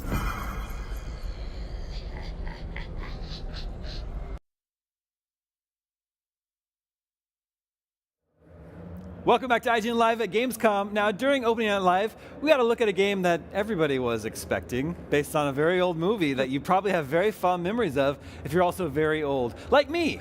Here to talk about Killer Clowns from Outer Space, the game, are my co-hosts, Brian Altano, Danny Lee, and Max Scoville. Hello, everybody. What a Killer surprise. Clowns Yeah, let's talk about from it. Outer Space. Yes, Yeah. I don't think anybody could have possibly predicted that we would get a reveal of this game. It's a brand new multiplayer game, asymmetric, 3v7, based on the 1988 cult classic Killer Clowns from Outer Space. Yep. Amazing. So this is one of the directors who worked on Friday the 13th. So obviously Great game. experience with this genre before. This one I feel is going to be somehow more over the top, more violent. I mean, the trailer already cost. The trailer obviously cost more than the original movie. Like that, I think the production values are up there. Yeah, so they pull no punches here. This is, you'll get to play as 3 different types of clowns that were in the film. The film actually had a lot more than 3, but we're going to start with 3 for now. And then there's a bunch of different humans. And so the humans are, outnumbering the clowns, but that probably doesn't mean much because their weapons are worse. But you can craft weapons, you can run around, use the environment to help you out and stuff like that. The movie itself is like crazy violent, which I really love about it. But the movie was in on the joke. Yeah. It wasn't taking itself seriously. That's why people liked it, I think. Yeah, this was the best. It was a very cult movie in the 80s, very fun. It doesn't look that good. Look, I told you guys before, it's such a cringe, but I love to watch it, and it's so violent, but it's funny at the same time. So it's very likely, but in this game, you're going to see it as well, and I believe we're going to play this game and have tons of fun, and the most fun part is that you have every clown have his own ability. Yes. So you can find yourself in any clown anyway, so... I think this could be like a really big hit. I feel like in addition, like that kind of asymmetrical, Dead by Daylight, Friday the 13th gameplay is, does pretty well. We just had the Evil Dead game, but in addition to being based on this, this old IP that old people get excited about because they have fond memories of a VHS tape, this also has like a lot of kind of Five Nights at Freddy's energy. It kind of reminds me of like it's a little bit of horror, but it's also goofy. It's kind of like Hello Neighbor, where I could see this just doing really well. I can see streamers playing it all day. They're working with the original directors and the original composer from the film on new stuff. And the directors, Damon and I were reading up on this, like they're brothers, right? And and so this is the only movie that they ever made. Yeah. But they did effects work on Critters. Yep. And then Max, they did the Large Marge sequence in right? Big Adventure. They should be in jail. That's terrifying. So what's really funny about this is like the humans are fighting the clowns, but they're also because it's kind of the end of the world scenario, they're looting stores. So they're running around and they're grabbing parts, they're crafting weapons. So it's going to have that kind of feeling to it of just like scrappiness, which I really dig. That feels so like on brand. That actually kind of reminds me of Night of the Comet, which is kind of a Killer Clowns adjacent movie. Yeah. Which I'm sure the Night of the Comet game was going to be announced at the Game Awards later this year. All bets are off at this point. Like that's going to be a battle royale. It's going to be wild. Oh my God. So what have we got in terms of like 80s movies revived as asymmetrical multiplayer games? There's been Friday the 13th, Predator, Evil Dead, Ghostbusters is coming, and now Killer Clowns. From outer space. And Texas Chainsaw Massacre. Oh, they did check. We're still getting that out of the way. Yeah, that's coming out soon too. I want the Thing. Give me the Thing. I mean, that would work too. Yeah, totally. You get. I'll be the weird dog. Just AAA Among Us. I love it. Yeah. And if you haven't seen the movie Killer Clowns from Outer Space, it's the kind of thing where it's all there in the title. Yep. That's the movie. Exactly. Everything you need to know is in the title. I can't believe you're actually going to get a game. And this explains it even better because it's Killer Clowns from Outer Space, the game. So now you know that you won't accidentally be buying the movie. This launches on PC and consoles in early 2023, but like their whole plan is multiple updates, roadmap, like basically keep building on this thing. They're going to add more clowns, basically, is what I'm saying. They're going to keep adding more clowns. They're all going to be killing, and guess where they're from? It's outer space. Yeah, we can try to guess which planet, but it's going to. Yeah, we don't know. We don't have that information currently, which is unfortunate, but we will get there. All right, well, we will be able to play Killer Clowns the game in early 2023. That seems like a long time. Good news. Time flies when you're having fun. And luckily, there's more fun to be had right here at Gamescom 2022. So keep watching IGN Live at Gamescom for more. Killer Clowns. From outer space. The game.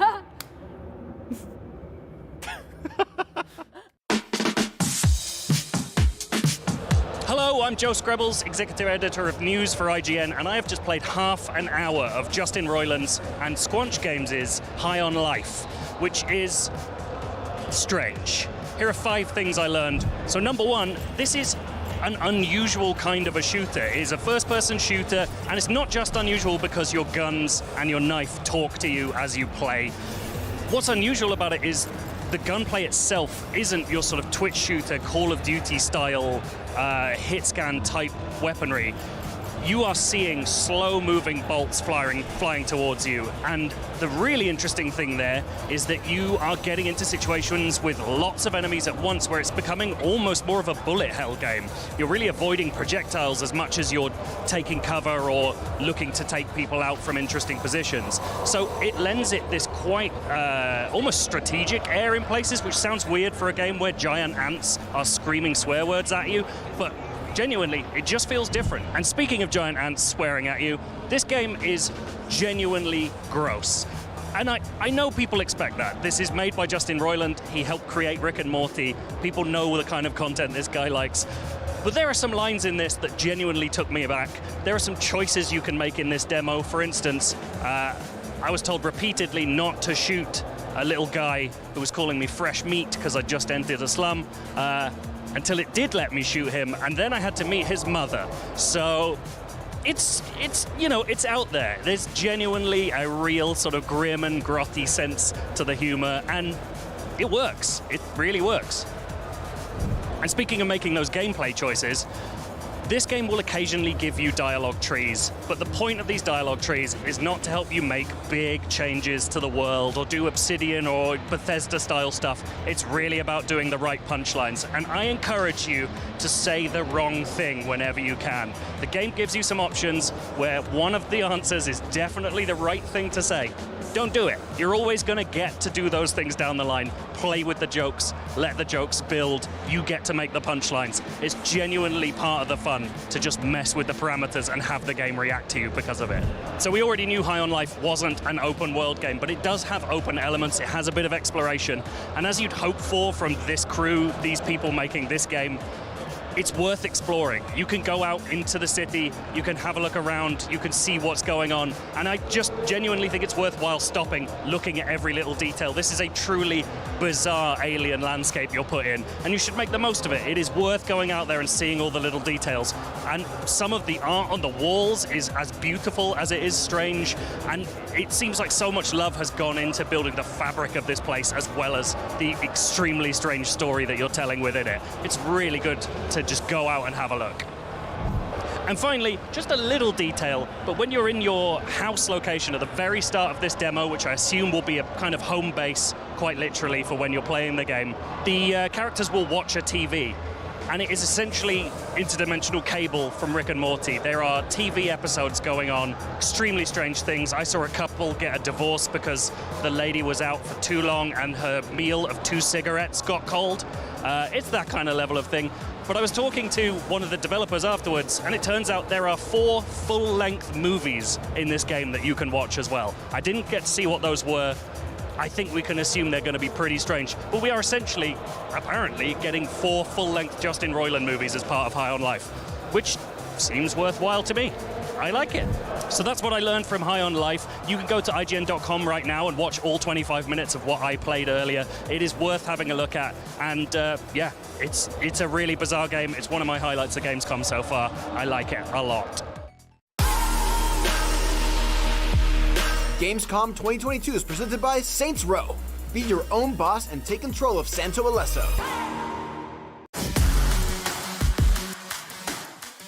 Tune into IGN 1 for the latest news on your favorite releases, gameplay exclusives, and all the entertainment you can handle. And maybe even some you can't. Cinefix on IGN 1, your friendly Friday night home for film fanaticism. You're watching The Weekly Fix, ready to fill you in on anything you may have missed in the world of gaming and entertainment.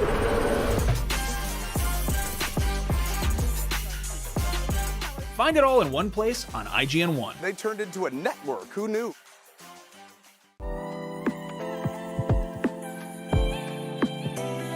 IGN Playlist is all of your games in one place. You can build your library and discover new games. Create and follow playlists from friends. Access guides for what you're playing. And rate and rank the games you love to share with the world.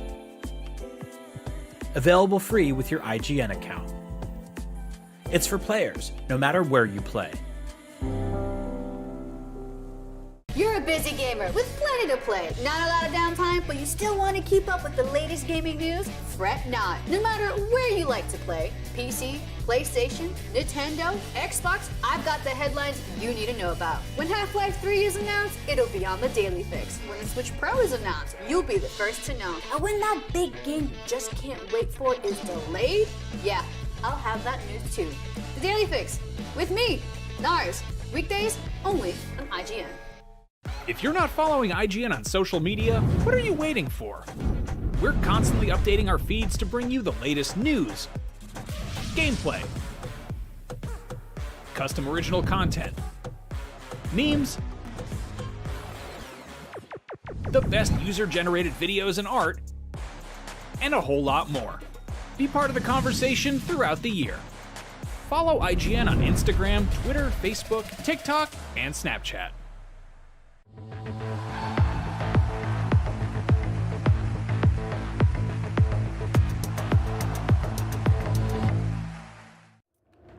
The developers behind the hit Subnautica series have teamed up with best-selling fantasy author Brandon Sanderson to make a brand new tactical strategy game called Moonbreaker. Here to tell us about it is Charlie Cleveland, game director and co-founder of Unknown Worlds Entertainment. Welcome to the IGN gamescom stage. Thank you. This game revealed at opening night live last night. One of the more interesting games, I think, at the show this year. Thank you. Very, very cool premise. Weird? Were you going to say weird? I mean, but weird in a good way. Okay, good. Weird in a good way. You know, it's like it's not a third-person, open world RPG game. That's true. Yeah. It's a tabletop miniatures tactics game. Yeah. Tell us about it. It's Moonbreaker. Yeah, if you come up with it's hard to pick the genre. It's basically a turn-based strategy game. Okay. But the high-level concept is we just wanted to bring tabletop miniatures to digital. Mm-hmm. That's kind of the magic of it. That includes painting, that includes the lore, that includes, of course, just the moment-to-moment gameplay. But we're actually, I think, basically the first of its kind. I mean, I've seen a lot of people. Sure. Yeah, they're trying to they make a little move into miniatures, they have a miniatures look with Hitman Go. There's a couple games here and there, but no one has actually taken tabletop miniatures, brought them to the modern age. And you're leaning into it. These are miniatures. They're not like animated characters. That's right. They move around the board as the player would do that. Yeah. And they're although we don't have the hand. Right, no hand. We talked about it, but we never did. Thought about that. Yeah, That looked kind of weird. But they're not animated. They are voiced though. Is that right? They are voiced. So there's full voice acting in the game. And that's kind of that was a line that we had to figure out where we lived on. We obviously didn't want articulated animation, but we do want voices. We do want basically video game sound effects where you can see the VFX. We tried the paused, completely still versions of that stuff, and it just never quite worked. So we're kind of walking the line carefully between video game and tabletop.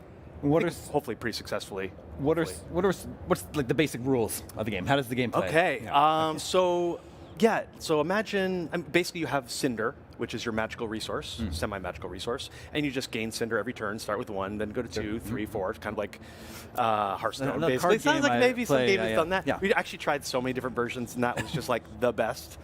So you use that Cinder to basically summon in your own units. You also use the Cinder to power various abilities on your units. So at any given time, you're basically trying to decide, do I use my current units at their full potential, or do I bring in new stuff for later? The units that you get to use in the match are randomly selected from a roster, which you build. So it's not really like building a deck. You are building, it's like a lineup, or it's a captain and 10 crew. But you really can't control what you start with. So a lot of tabletop miniatures games, you start with everything on the table. It's kind of like this giant war of attrition. You just have it's like you go, Braveheart style or whatever. They just crash into each other. That is not the right pacing for us. We wanted more of a build-up pacing, more like StarCraft or an RTS. So it gets dramatic. You're always responding to various dynamic elements that are happening in the game. Not only the random units that you have, but there's so much to talk about. The ship assists, these are these ship powers that you don't add them to your roster. These are powers that come from your orbiting ship that you rode in on. Those you choose from your sets of random buckets when you start the game. You're not always going to have the option of what you want to play with. Sometimes you're going to get some surprises. Sometimes you're going to get 2 really crazy ones. You have to figure out a way to use them together. This game is all about responding to basically infinite options. You're never going to know exactly what's in store, but I could just keep talking about that, but I feel like I should let you ask a question now. It's good. There's a lot to delve into. How many units do you have on the field in a game? So maximum at a time is your captain and up to 6 crew. Okay. Some of your crew can actually build small constructs like bombs and things like that, but basically it's 7 total. We found that beyond that, and it's way too many to control. And this game, even though it's turn-based, even though it's miniatures, it's actually very intense. Sure. You'll probably spend the first 30 seconds, 40 seconds of your turn staring intently at the table, trying to figure out what to do, and then you quickly make all the moves before the timer runs out. because you have to position your units. Each unit blocks other units, so they block the movement. They lower accuracy if you fire through them. So if you want to protect your captain, which is the goal of the game is to kill the enemy captain, if you want to protect them, you might move another unit in front. But you want to make sure that you do the order right to make sure it's got this chess-like order thing. You got to do it just right, because if you block another unit who's going to take a shot first, you lower their accuracy. So you kind of have to plan every single detail. Which is it's a real brain burner, actually, in the best way, I think. Sure. About how long are you finding games last? 12 minutes is our recorded average. So it's pretty. Thank you. I've worked extremely hard to get that time down. Like we've all suffered through our on the dev team, like hour-long games, 2-hour-long games. So like I think we're pretty good on that. But we want to keep it accessible. Sure, It's sure. gonna be fast. We should talk about the painting aspect of it. Okay, like everyone seems to love the painting. I mean, yeah, that's something that's really unique. Don't do a lot of painting of my characters or units in video games. So. Yet. Yeah. Maybe this is going to be the. This might be. Yeah, it's funny. Like we always knew that painting was like kind of the special, one of the special sauces here. But I have a feeling like, on the dev team we've seen some people paint more than play, and I thought that was like a fluke because maybe the game's not good enough yet. The response we've seen at Gamescom is basically everyone is freaking out about the painting. I really hope they freak out about the gameplay too eventually once they get their hands on it. But the painting is, it's really special because during lockdown I basically got I was stressed like the rest of us, and I started to learn to draw. So I'm like, through my lockdown, I'm going to learn how to draw and paint. I'm going to do it every day. And I was using Procreate on the iPad, and I'm doing it. And I found myself getting really relaxed. Like it was just such a blissful, beautiful place to be, just to zone out on visuals and not think about anything else. So we actually tried to incorporate that in our painting. The goal of our painting is it's not simply just to customize your units. If we wanted that, we could add little paint buckets and selection layers, and I don't know, we could pre-paint everything and you just choose the colors and that's it. We're not doing that. Painting is the goal. Like painting, it's like an activity that you enjoy doing. We tried to make this as relaxing and peaceful as possible. We have emulated all proper, not all, but we've gotten inspiration from miniatures painting styles. You can paint a base coat. You can do a wash. You can do dry brushing. You can use decals. So these are methods that miniatures painters use, and we always want to make sure that it always feels analog. This is not meant to feel like a digital tool.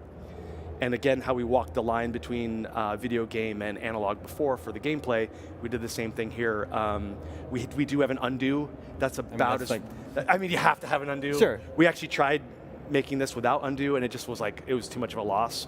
But almost everything else, we're really trying to lean into the physical side, making it feel as much like a physical experience as possible. I think people find a lot with when you're converting even physical board games into digital formats, there are pros and cons to each, right? Yeah, exactly. Neither is officially the best way to play that. And, being able to paint, being able to experiment with different paint styles, and then undo is also pretty nice too.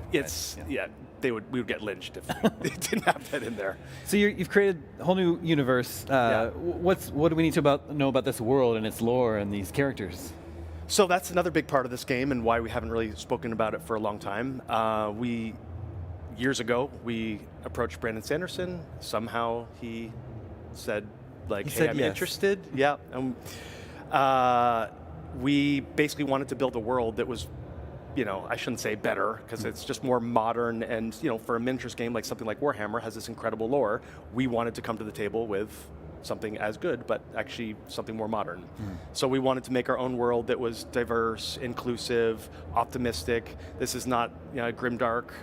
This is not. It's not a race war between the Eldar and whoever else. This is it's very Guardians of the Galaxy kind of inspired, and they're basically captains with their crew.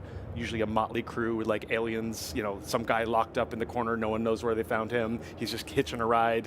Over here, someone else is running a mission for someone else secretly at the same time. It's it's kind of humorous. And anyway, so we needed Brandon to basically help us craft that world.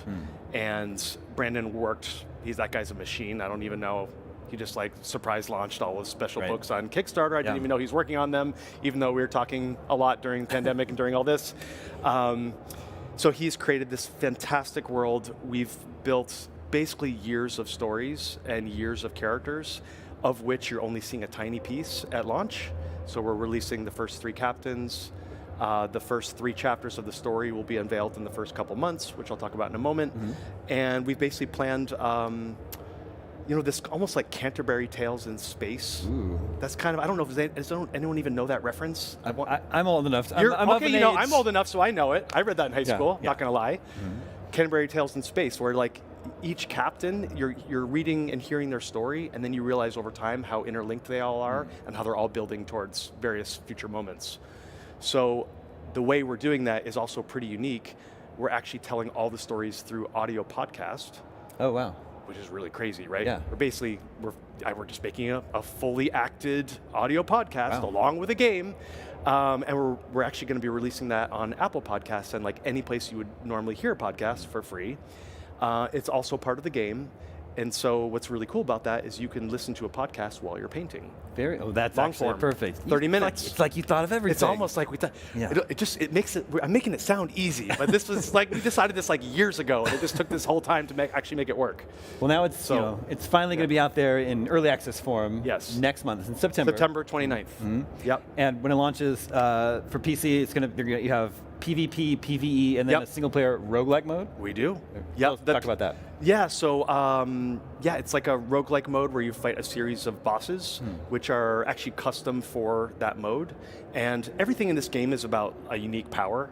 Every unit has, the captains have multiple powers, but all the crew just have one. The cargo run, we're calling it cargo run, those bosses have like 2 powers, and they're just like, you look at them and you're like, this is so broken, how do I fight against this? But of course, you learn. Like everything else in the game, everything has a counter, and you just have to figure it out. You play a series of 5 matches. Those are randomly chosen from a big pool of bosses. It will get bigger over time. And during the game, you have some extra goodies that show up. Cargo drops around the map, and the game is all about unit positioning, so you have to like get to the cargo, open it up, and whatever upgrade you find in there goes to the unit that picked it up. Or you can use units to manipulate it, push it towards you, or you can use a grappling hook to pull it towards you. We also have relics. It's very Slay the Spire-esque, so like they're kind of designed to go off the rails. Yeah. Some really crazy stuff happens, but it's okay. It's single player. Sure. Like you can that's where you're allowed to go crazy. Yeah, it's for sure. Yeah. So you're launching an early access on PC with the emphasis on painting and everything. I'm sure you've thought about this. Could the game work on console? Yes. Sometime in the I don't future. think we've formally decided it. We just want this game to go as wide as possible. Sure. We just haven't. We haven't actually decided that. We probably will do it. If the game does well, I'm pretty sure we're going to go crazy. Okay. Well, I hope you get the chance to go crazy. I hope so too. Thank you so much for joining thanks, us. We're looking forward to hearing more about Moonbreaker. We've got lots more IGN Live at Gamescom 2022 on the way, so stick around.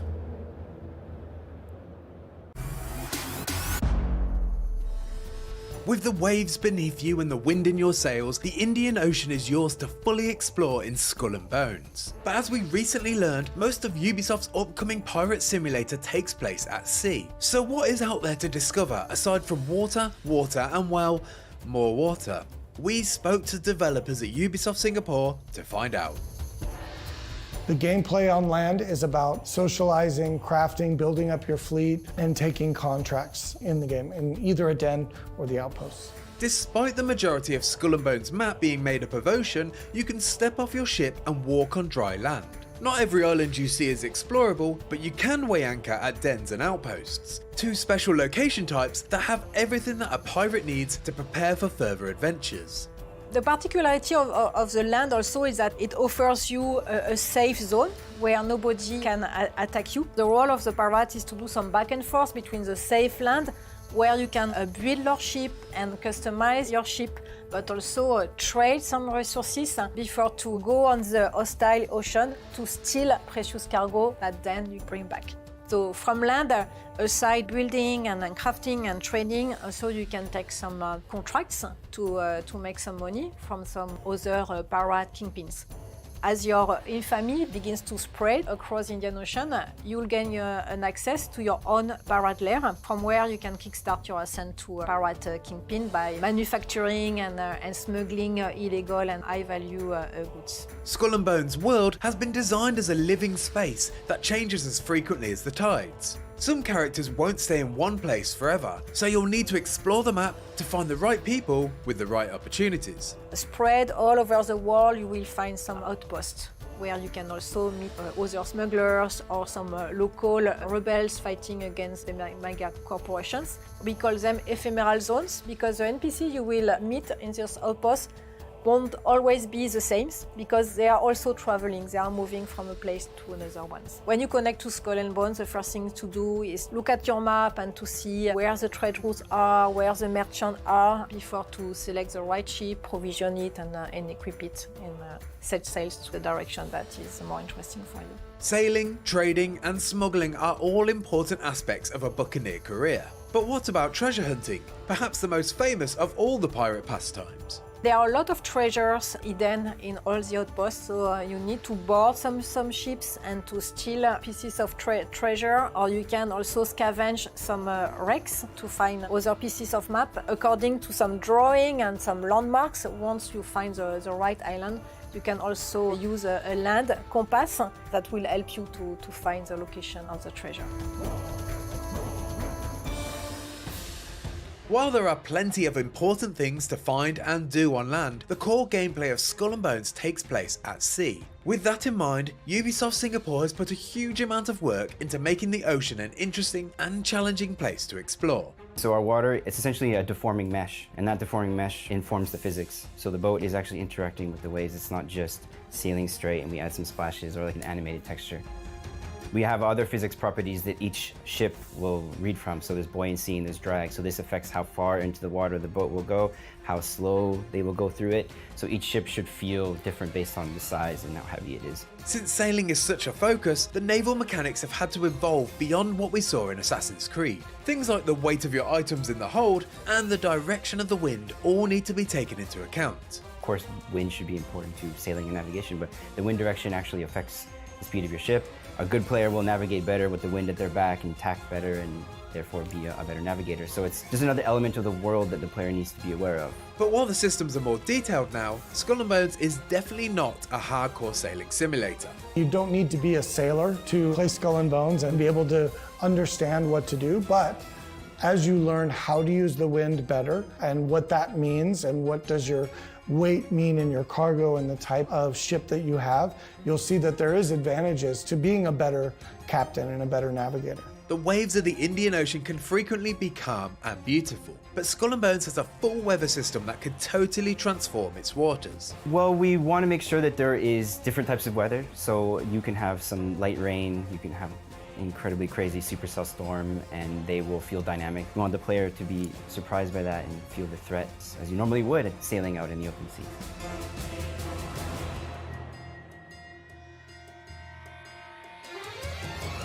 A storm can be as dangerous as a 100-gunner galleon, so one of Skull and Bones' biggest challenges will be learning how to sail when the water is determined to break your hull. When you enter the storm, obviously the waves get a lot bigger. That means that the certain size of ship you have could affect you. You could flood, you could take damage. Visibility will change, it'll be a lot darker, so maybe you won't be able to see threats. So yeah, it forces the player to make sure he's equipped properly for the journey with the right ship. Maybe they have enough food and weapons in case they engage someone. Most open worlds create variety through different biomes and environments, but the ocean setting means Skull and Bones can't really do that. Instead, the developers have paid close attention to the different water states and the iconography of the golden age of piracy to ensure that each area of the map feels new and interesting. Wind affects the water, the terrain affects the water, so if I'm in a coastal sea near the shoreline, the waters will be appropriately different. I can go inland, and then we're using the river technology, which we have two different water technologies. So more than ever, the world needs to feed the water and then feed the player to help him decide how to act. Not only that, we have the biome diversity of the Indian Ocean, so when I go to Africa, the water will look and feel different than when I go to the East Indies. We wanted to really show the diversity and the realism of water. As you travel through different territory for the factions, you'll see the colors changing, the flags, the iconography change around you, so you'll be aware of, ooh, I'm in Farah territory or I'm in the French territory. The color schemes and all of that will change, breaking that up with dynamic events or things that can kind of go, ooh, what is that? And get the player to investigate are really important because you don't want to just sail, for forever as you're moving, because it's a big game. So that's basically what we try to do, is break up the passage with different things you can engage with, helping a merchant out, repairing a ship. You can be distracted by also broken pieces of map you will find in a bottle, and that will lead you towards some treasure hidden on the remote islands. You can find also a ship that is looking for some help. You can decide to escort that ship first before to go back to the prey you had started to shadow. Something we implemented also in the game is that sometimes, depending on the value or the properties of the cargo you are transporting, you can attract also specific enemies such as parade rogues, the rivals who will try to eat a piece of your pie. Skull and Bones' massive open world is beautiful, and you'll want to explore just for the sake of seeing its many sights. But exploration is also vital to staying alive, thanks to the survival mechanics that fit into the core gameplay loop. You need to constantly be searching for new resources and gathering raw materials to build better ships, feed your crew, and advance your infamy. In the world of Skull and Bones, you will evolve from the status of castaway, stranded on a desert island, to the role of middleman, working for other pirates, and then to the status of kingpin. So to rise from the hero to hero, but you will first have to collect the resources that will allow you to build your ship and craft your weapon, and that will allow you also to upkeep the morale of your crew, because we have a system of mutiny. So in the game, but you can use a small ship and a harpoon to fish some sharks and even some crocodiles. But you can use also a large set of tools to chop some trees or to collect some irons. You can also scavenge some wrecks and steal some pieces of ship. And of course, you can plunder the rich merchant company and all their forts to collect big amount of resources. The value of the resources is based on high risk, high reward. If the term survival mechanics fills you with dread and memories of depleting thirst meters, don't worry, Skull and Bones isn't that kind of survival game. As a captain, you don't have a status, you don't need to drink or to consume some food yourself. If you don't feed or don't provide your crew with water, after a while they might turn against you, kick you out of your own ship and maroon you on some island. But if you feed them properly and if you cook also some food providing additional temporary buff, you can also increase the speed of your ship and the damages you will deal because they have more energy. Its massive map may be mostly water, but it looks like there's still plenty to explore in the world of Skull and Bones.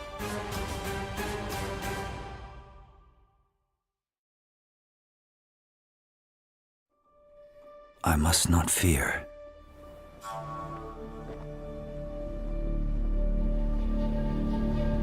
Fear is the mind killer.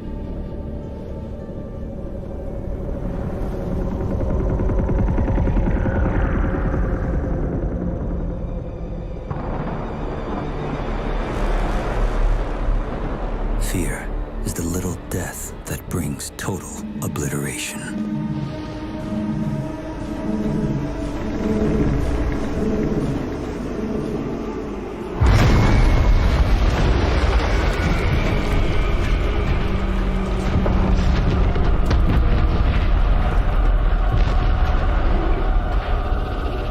I will face my fear. I will permit it to pass over and through me. And when it has gone past, I will turn the inner eye to see its path. Where the fear is gone, there will be nothing.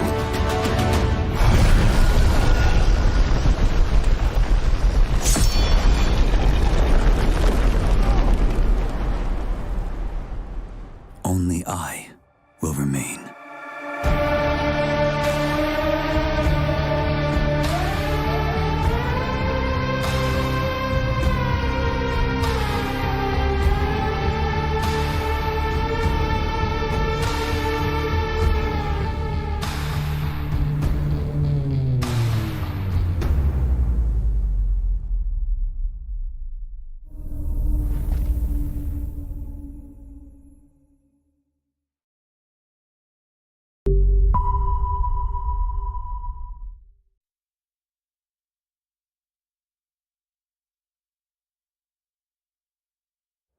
Welcome back to IGN Live at Gamescom. Dune Awakening is an open-world survival MMO from Funcom, the team behind Conan Exiles. Now, we've known about this game for a bit, but it was cool to finally see something from it last night during opening night live. So it's time to break it down with my co-hosts. This is, it's set on, what is it, Arrakis? Yes. And this is an open-world MMO survival game. What does that mean to us? Well, apparently there's up to like 1,000 players can interact in this world. So you can join factions, you can find players in the wild, you can survive. It's got a little bit of the DNA from Conan from what we know so far. But digging into this one, it seems like it's going to have a lot more interesting world building in terms of sandstorms. Now, like the sandstorms are like obviously a thing in Dune and on Arrakis, but in this game specifically, they are going to help shape the world and then reshape the world. So you'll be doing like a lot of like building and crafting and stuff like that, looting, exploring environments, and all of a sudden a sandstorm comes around, knocks out everything maybe you've been working on, maybe a giant sandworm eats it, and then, yeah, you might have to start That's fresh. awful. It breaks my heart just to think about it. I know, right? So it definitely has that, not necessarily like permadeath mode, but like, hey, nothing lasts forever type of feeling, right? Oh. I know. But what's cool about that is that like it's going to refresh the environment and then drop new things in front of you that you could be the first person in the world to find. Yeah. So like there will be like some derelict spaceship that's been crashed out, and it'll appear there, and you'll be like, am I the first person to find this? And you'll go in there, loot it, and find some cool stuff that you've never seen before. So I'm into that. Yeah. Max, how about you? Are you a Dune-man? I like Dune. I'm Dune. I Dune now and then. No, this is interesting. I'm skeptical. You know, I think a lot of people are skeptical too. Conan Exiles had its charms, but I think a lot of people were sort of burned by it. MMOs and survival games like aren't necessarily for everybody, and I'm seeing a lot of people who really just want like a single player RPG. They want a story, and I mean the survival thing definitely makes sense because Dune is an unforgiving planet. You're probably going to have like a thirst meter. You're probably going to have a still suit where you use your bodily fluids to make more water to keep yourself hydrated. But I don't know. It's such a also big epic sprawling universe that's very much about like politics and intrigue and like. You know, yeah, you can sort of scale it down and just be like, okay, it's Freeman and Sardaukar and, you know, House Atreides on one planet, but it's kind of makes me think of Shadow of Mordor, where it's like, here's one corner of this massive universe, and it's kind of focusing just on that. But again, different kind of game. You know, I'll give it the benefit of the doubt, but yeah, it's interesting also because of like Dune's whole sort of reputation with games of being mostly strategy, mostly like a very different scale. That's true. Yeah, I can definitely relate to that. I'm less of an MMO fan. I'd rather to have like more story-driven games. So for me, it's like I don't know. Maybe I'll try it because it looks incredible, and I really want to try in this game. But hopefully, maybe we'll find a way. Maybe they'll find a way to put some story inside of it. Maybe later on to have some single experience because this world looks amazing. The game looks amazing. But for me, it will be. I'm not sure if I'm going to play it or keep continuing playing it on MMO style.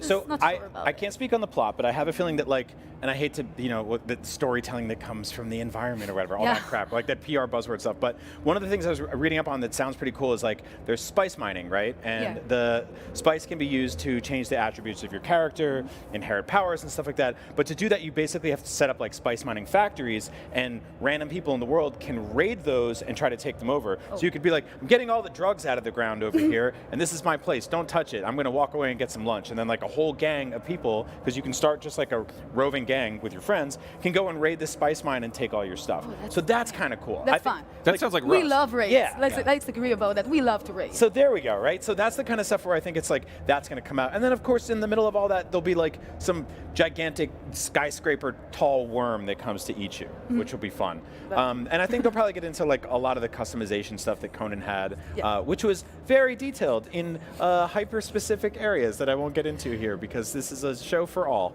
Yeah. Well, I think, you know, I want you to read off your bullet point joke that you wrote for this. Yes. It's a length joke. You'll be able to customize the length of your sandworm. Yes. We'll see. I get it. Confirmed. Get it? Yeah, I got it. Thank you, everybody. So yeah, but we don't really know like when this game's coming out or anything like that. Like it's just it's 2020. I think it's 2023 for now, or actually not even. It's just here's this thing we're making it. It's a CG trailer, so. Keep it locked. Well, now's the time. The last year, there's Dune movie came out. Everyone's crazy about it. Part 2 is coming, so they want to capitalize on all that. So I would imagine they want to try and get it out sooner than later. But Yeah, they're on the hype train, so they need to continue doing it. Sooner than later. Well, Dune Awakening doesn't have a release date just yet. You can go play Funcom's Conan Exiles game to hold you over. Maybe give you an idea of what to expect from Dune, the length of Dune. We've got tons more video game coverage ahead, so keep watching IGN Live at Gamescom for more. How you doing? Doing okay.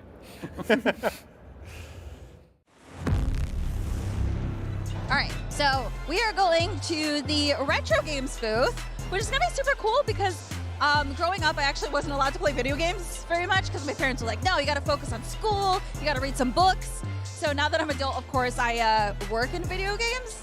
So I'm super excited to check out some of these games that I might have missed as a kid. So it's gonna be super cool to be able to play older games because, you know, Gamescom, you think about like all the new games that are coming out, but we gotta show the older games some love too. So I'm super excited to check out what games we have here. Okay, so we're in the heart of the retro area. I guess you can tell by the stage there where they're getting set up, so don't look at their passwords.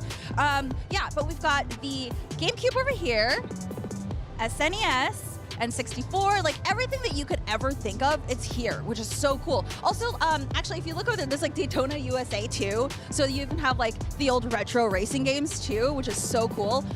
Again, I've never played any of these except for Banjo-Kazooie, which looking at this, I'm like, does this count as retro? So now I feel a little bit in over my head, but it's super cool. Now I can play any of these that I want. So I know Sonic Frontiers is here, but we always have to remember where Sonic came from, and now I'm gonna try to play a Sonic game for the first time ever. Yeah, it's not gonna go well. All right, so I saw cute little frogs, had to come over here. Have no idea what this is about. It is a 4-player game and it's all in German, so why not? We're at Gamescom. I am happy to report that I won that game because no one else is playing and it definitely requires multiplayer. But it's really fun. It's really cute. So you hop around as a frog and you use your tongue to push off the other frogs. Okay, so it says it's Internet City and it has Sega under it. So my producer touched the panel a little bit and it's just jump shoot. So pretty straightforward, right?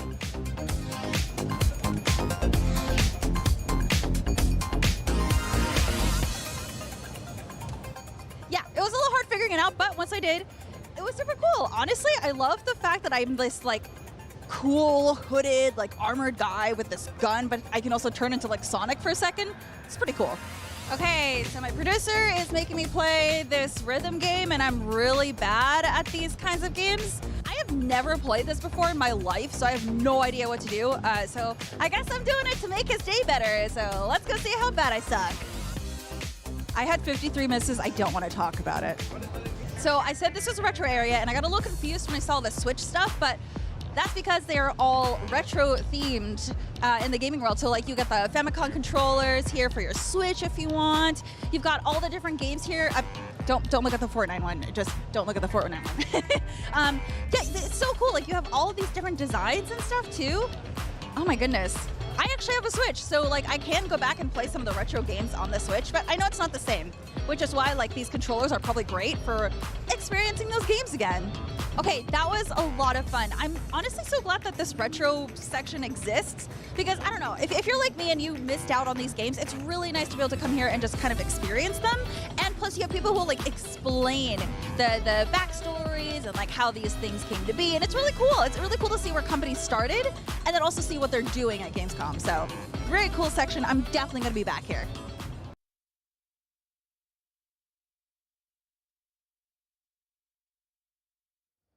Well, my friends, we are at the end of day one of Gamescom Studio Live on IGN, but fear not, we have plenty more planned for the rest of the week. Brian, what's the plan for tomorrow? Ooh, I was gonna wake up early, go for a run.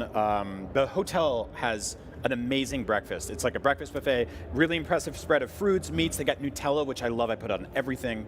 It's true. The hotel does have a great breakfast spread, but I was meaning, what's the plan for Gamescom tomorrow? Oh, so sorry. Well, we have some huge stuff. First, we're getting spooky with the newly revealed reboot of Alone in the Dark and The Devil in Me, the latest entry in the Dark Pictures anthology. And finally, we'll delve into unthinkable terror of the Cosmic Shake, the tale of a porous monstrosity from the depths within angular trousers known as SpongeBob SquarePants. Oh yeah, and then some obscure indie game called Street Fighter 6 or something. I don't know. Have any of you guys ever heard of that before?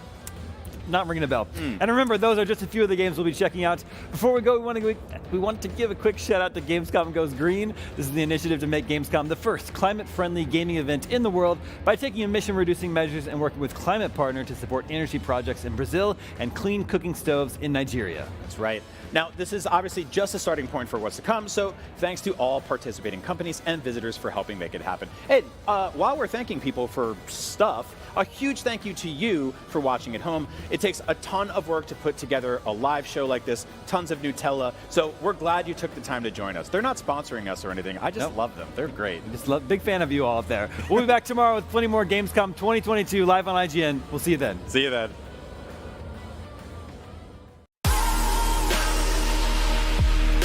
Gamescom 2022 is presented by Samsung SSD, essential for gaming.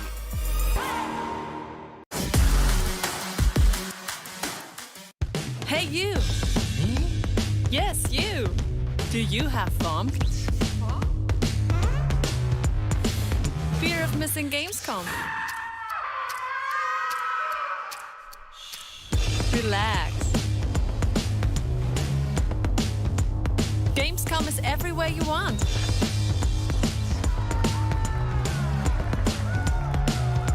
Gamescom now. Register now.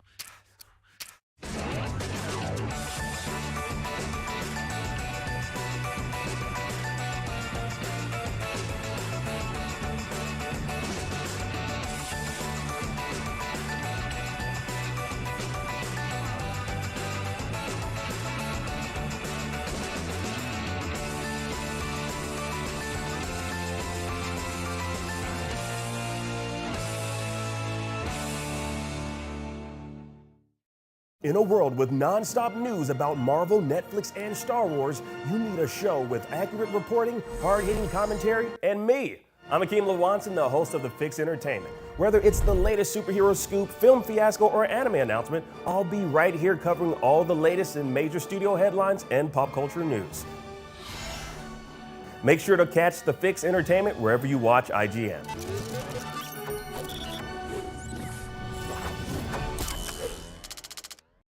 Tune into IGN 1 for the latest news on your favorite releases, gameplay exclusives, and all the entertainment you can handle. And maybe even some you can't. Cinefix on IGN 1, your friendly Friday night home for film fanaticism. You're watching The Weekly Fix, ready to fill you in on anything you may have missed in the world of gaming and entertainment.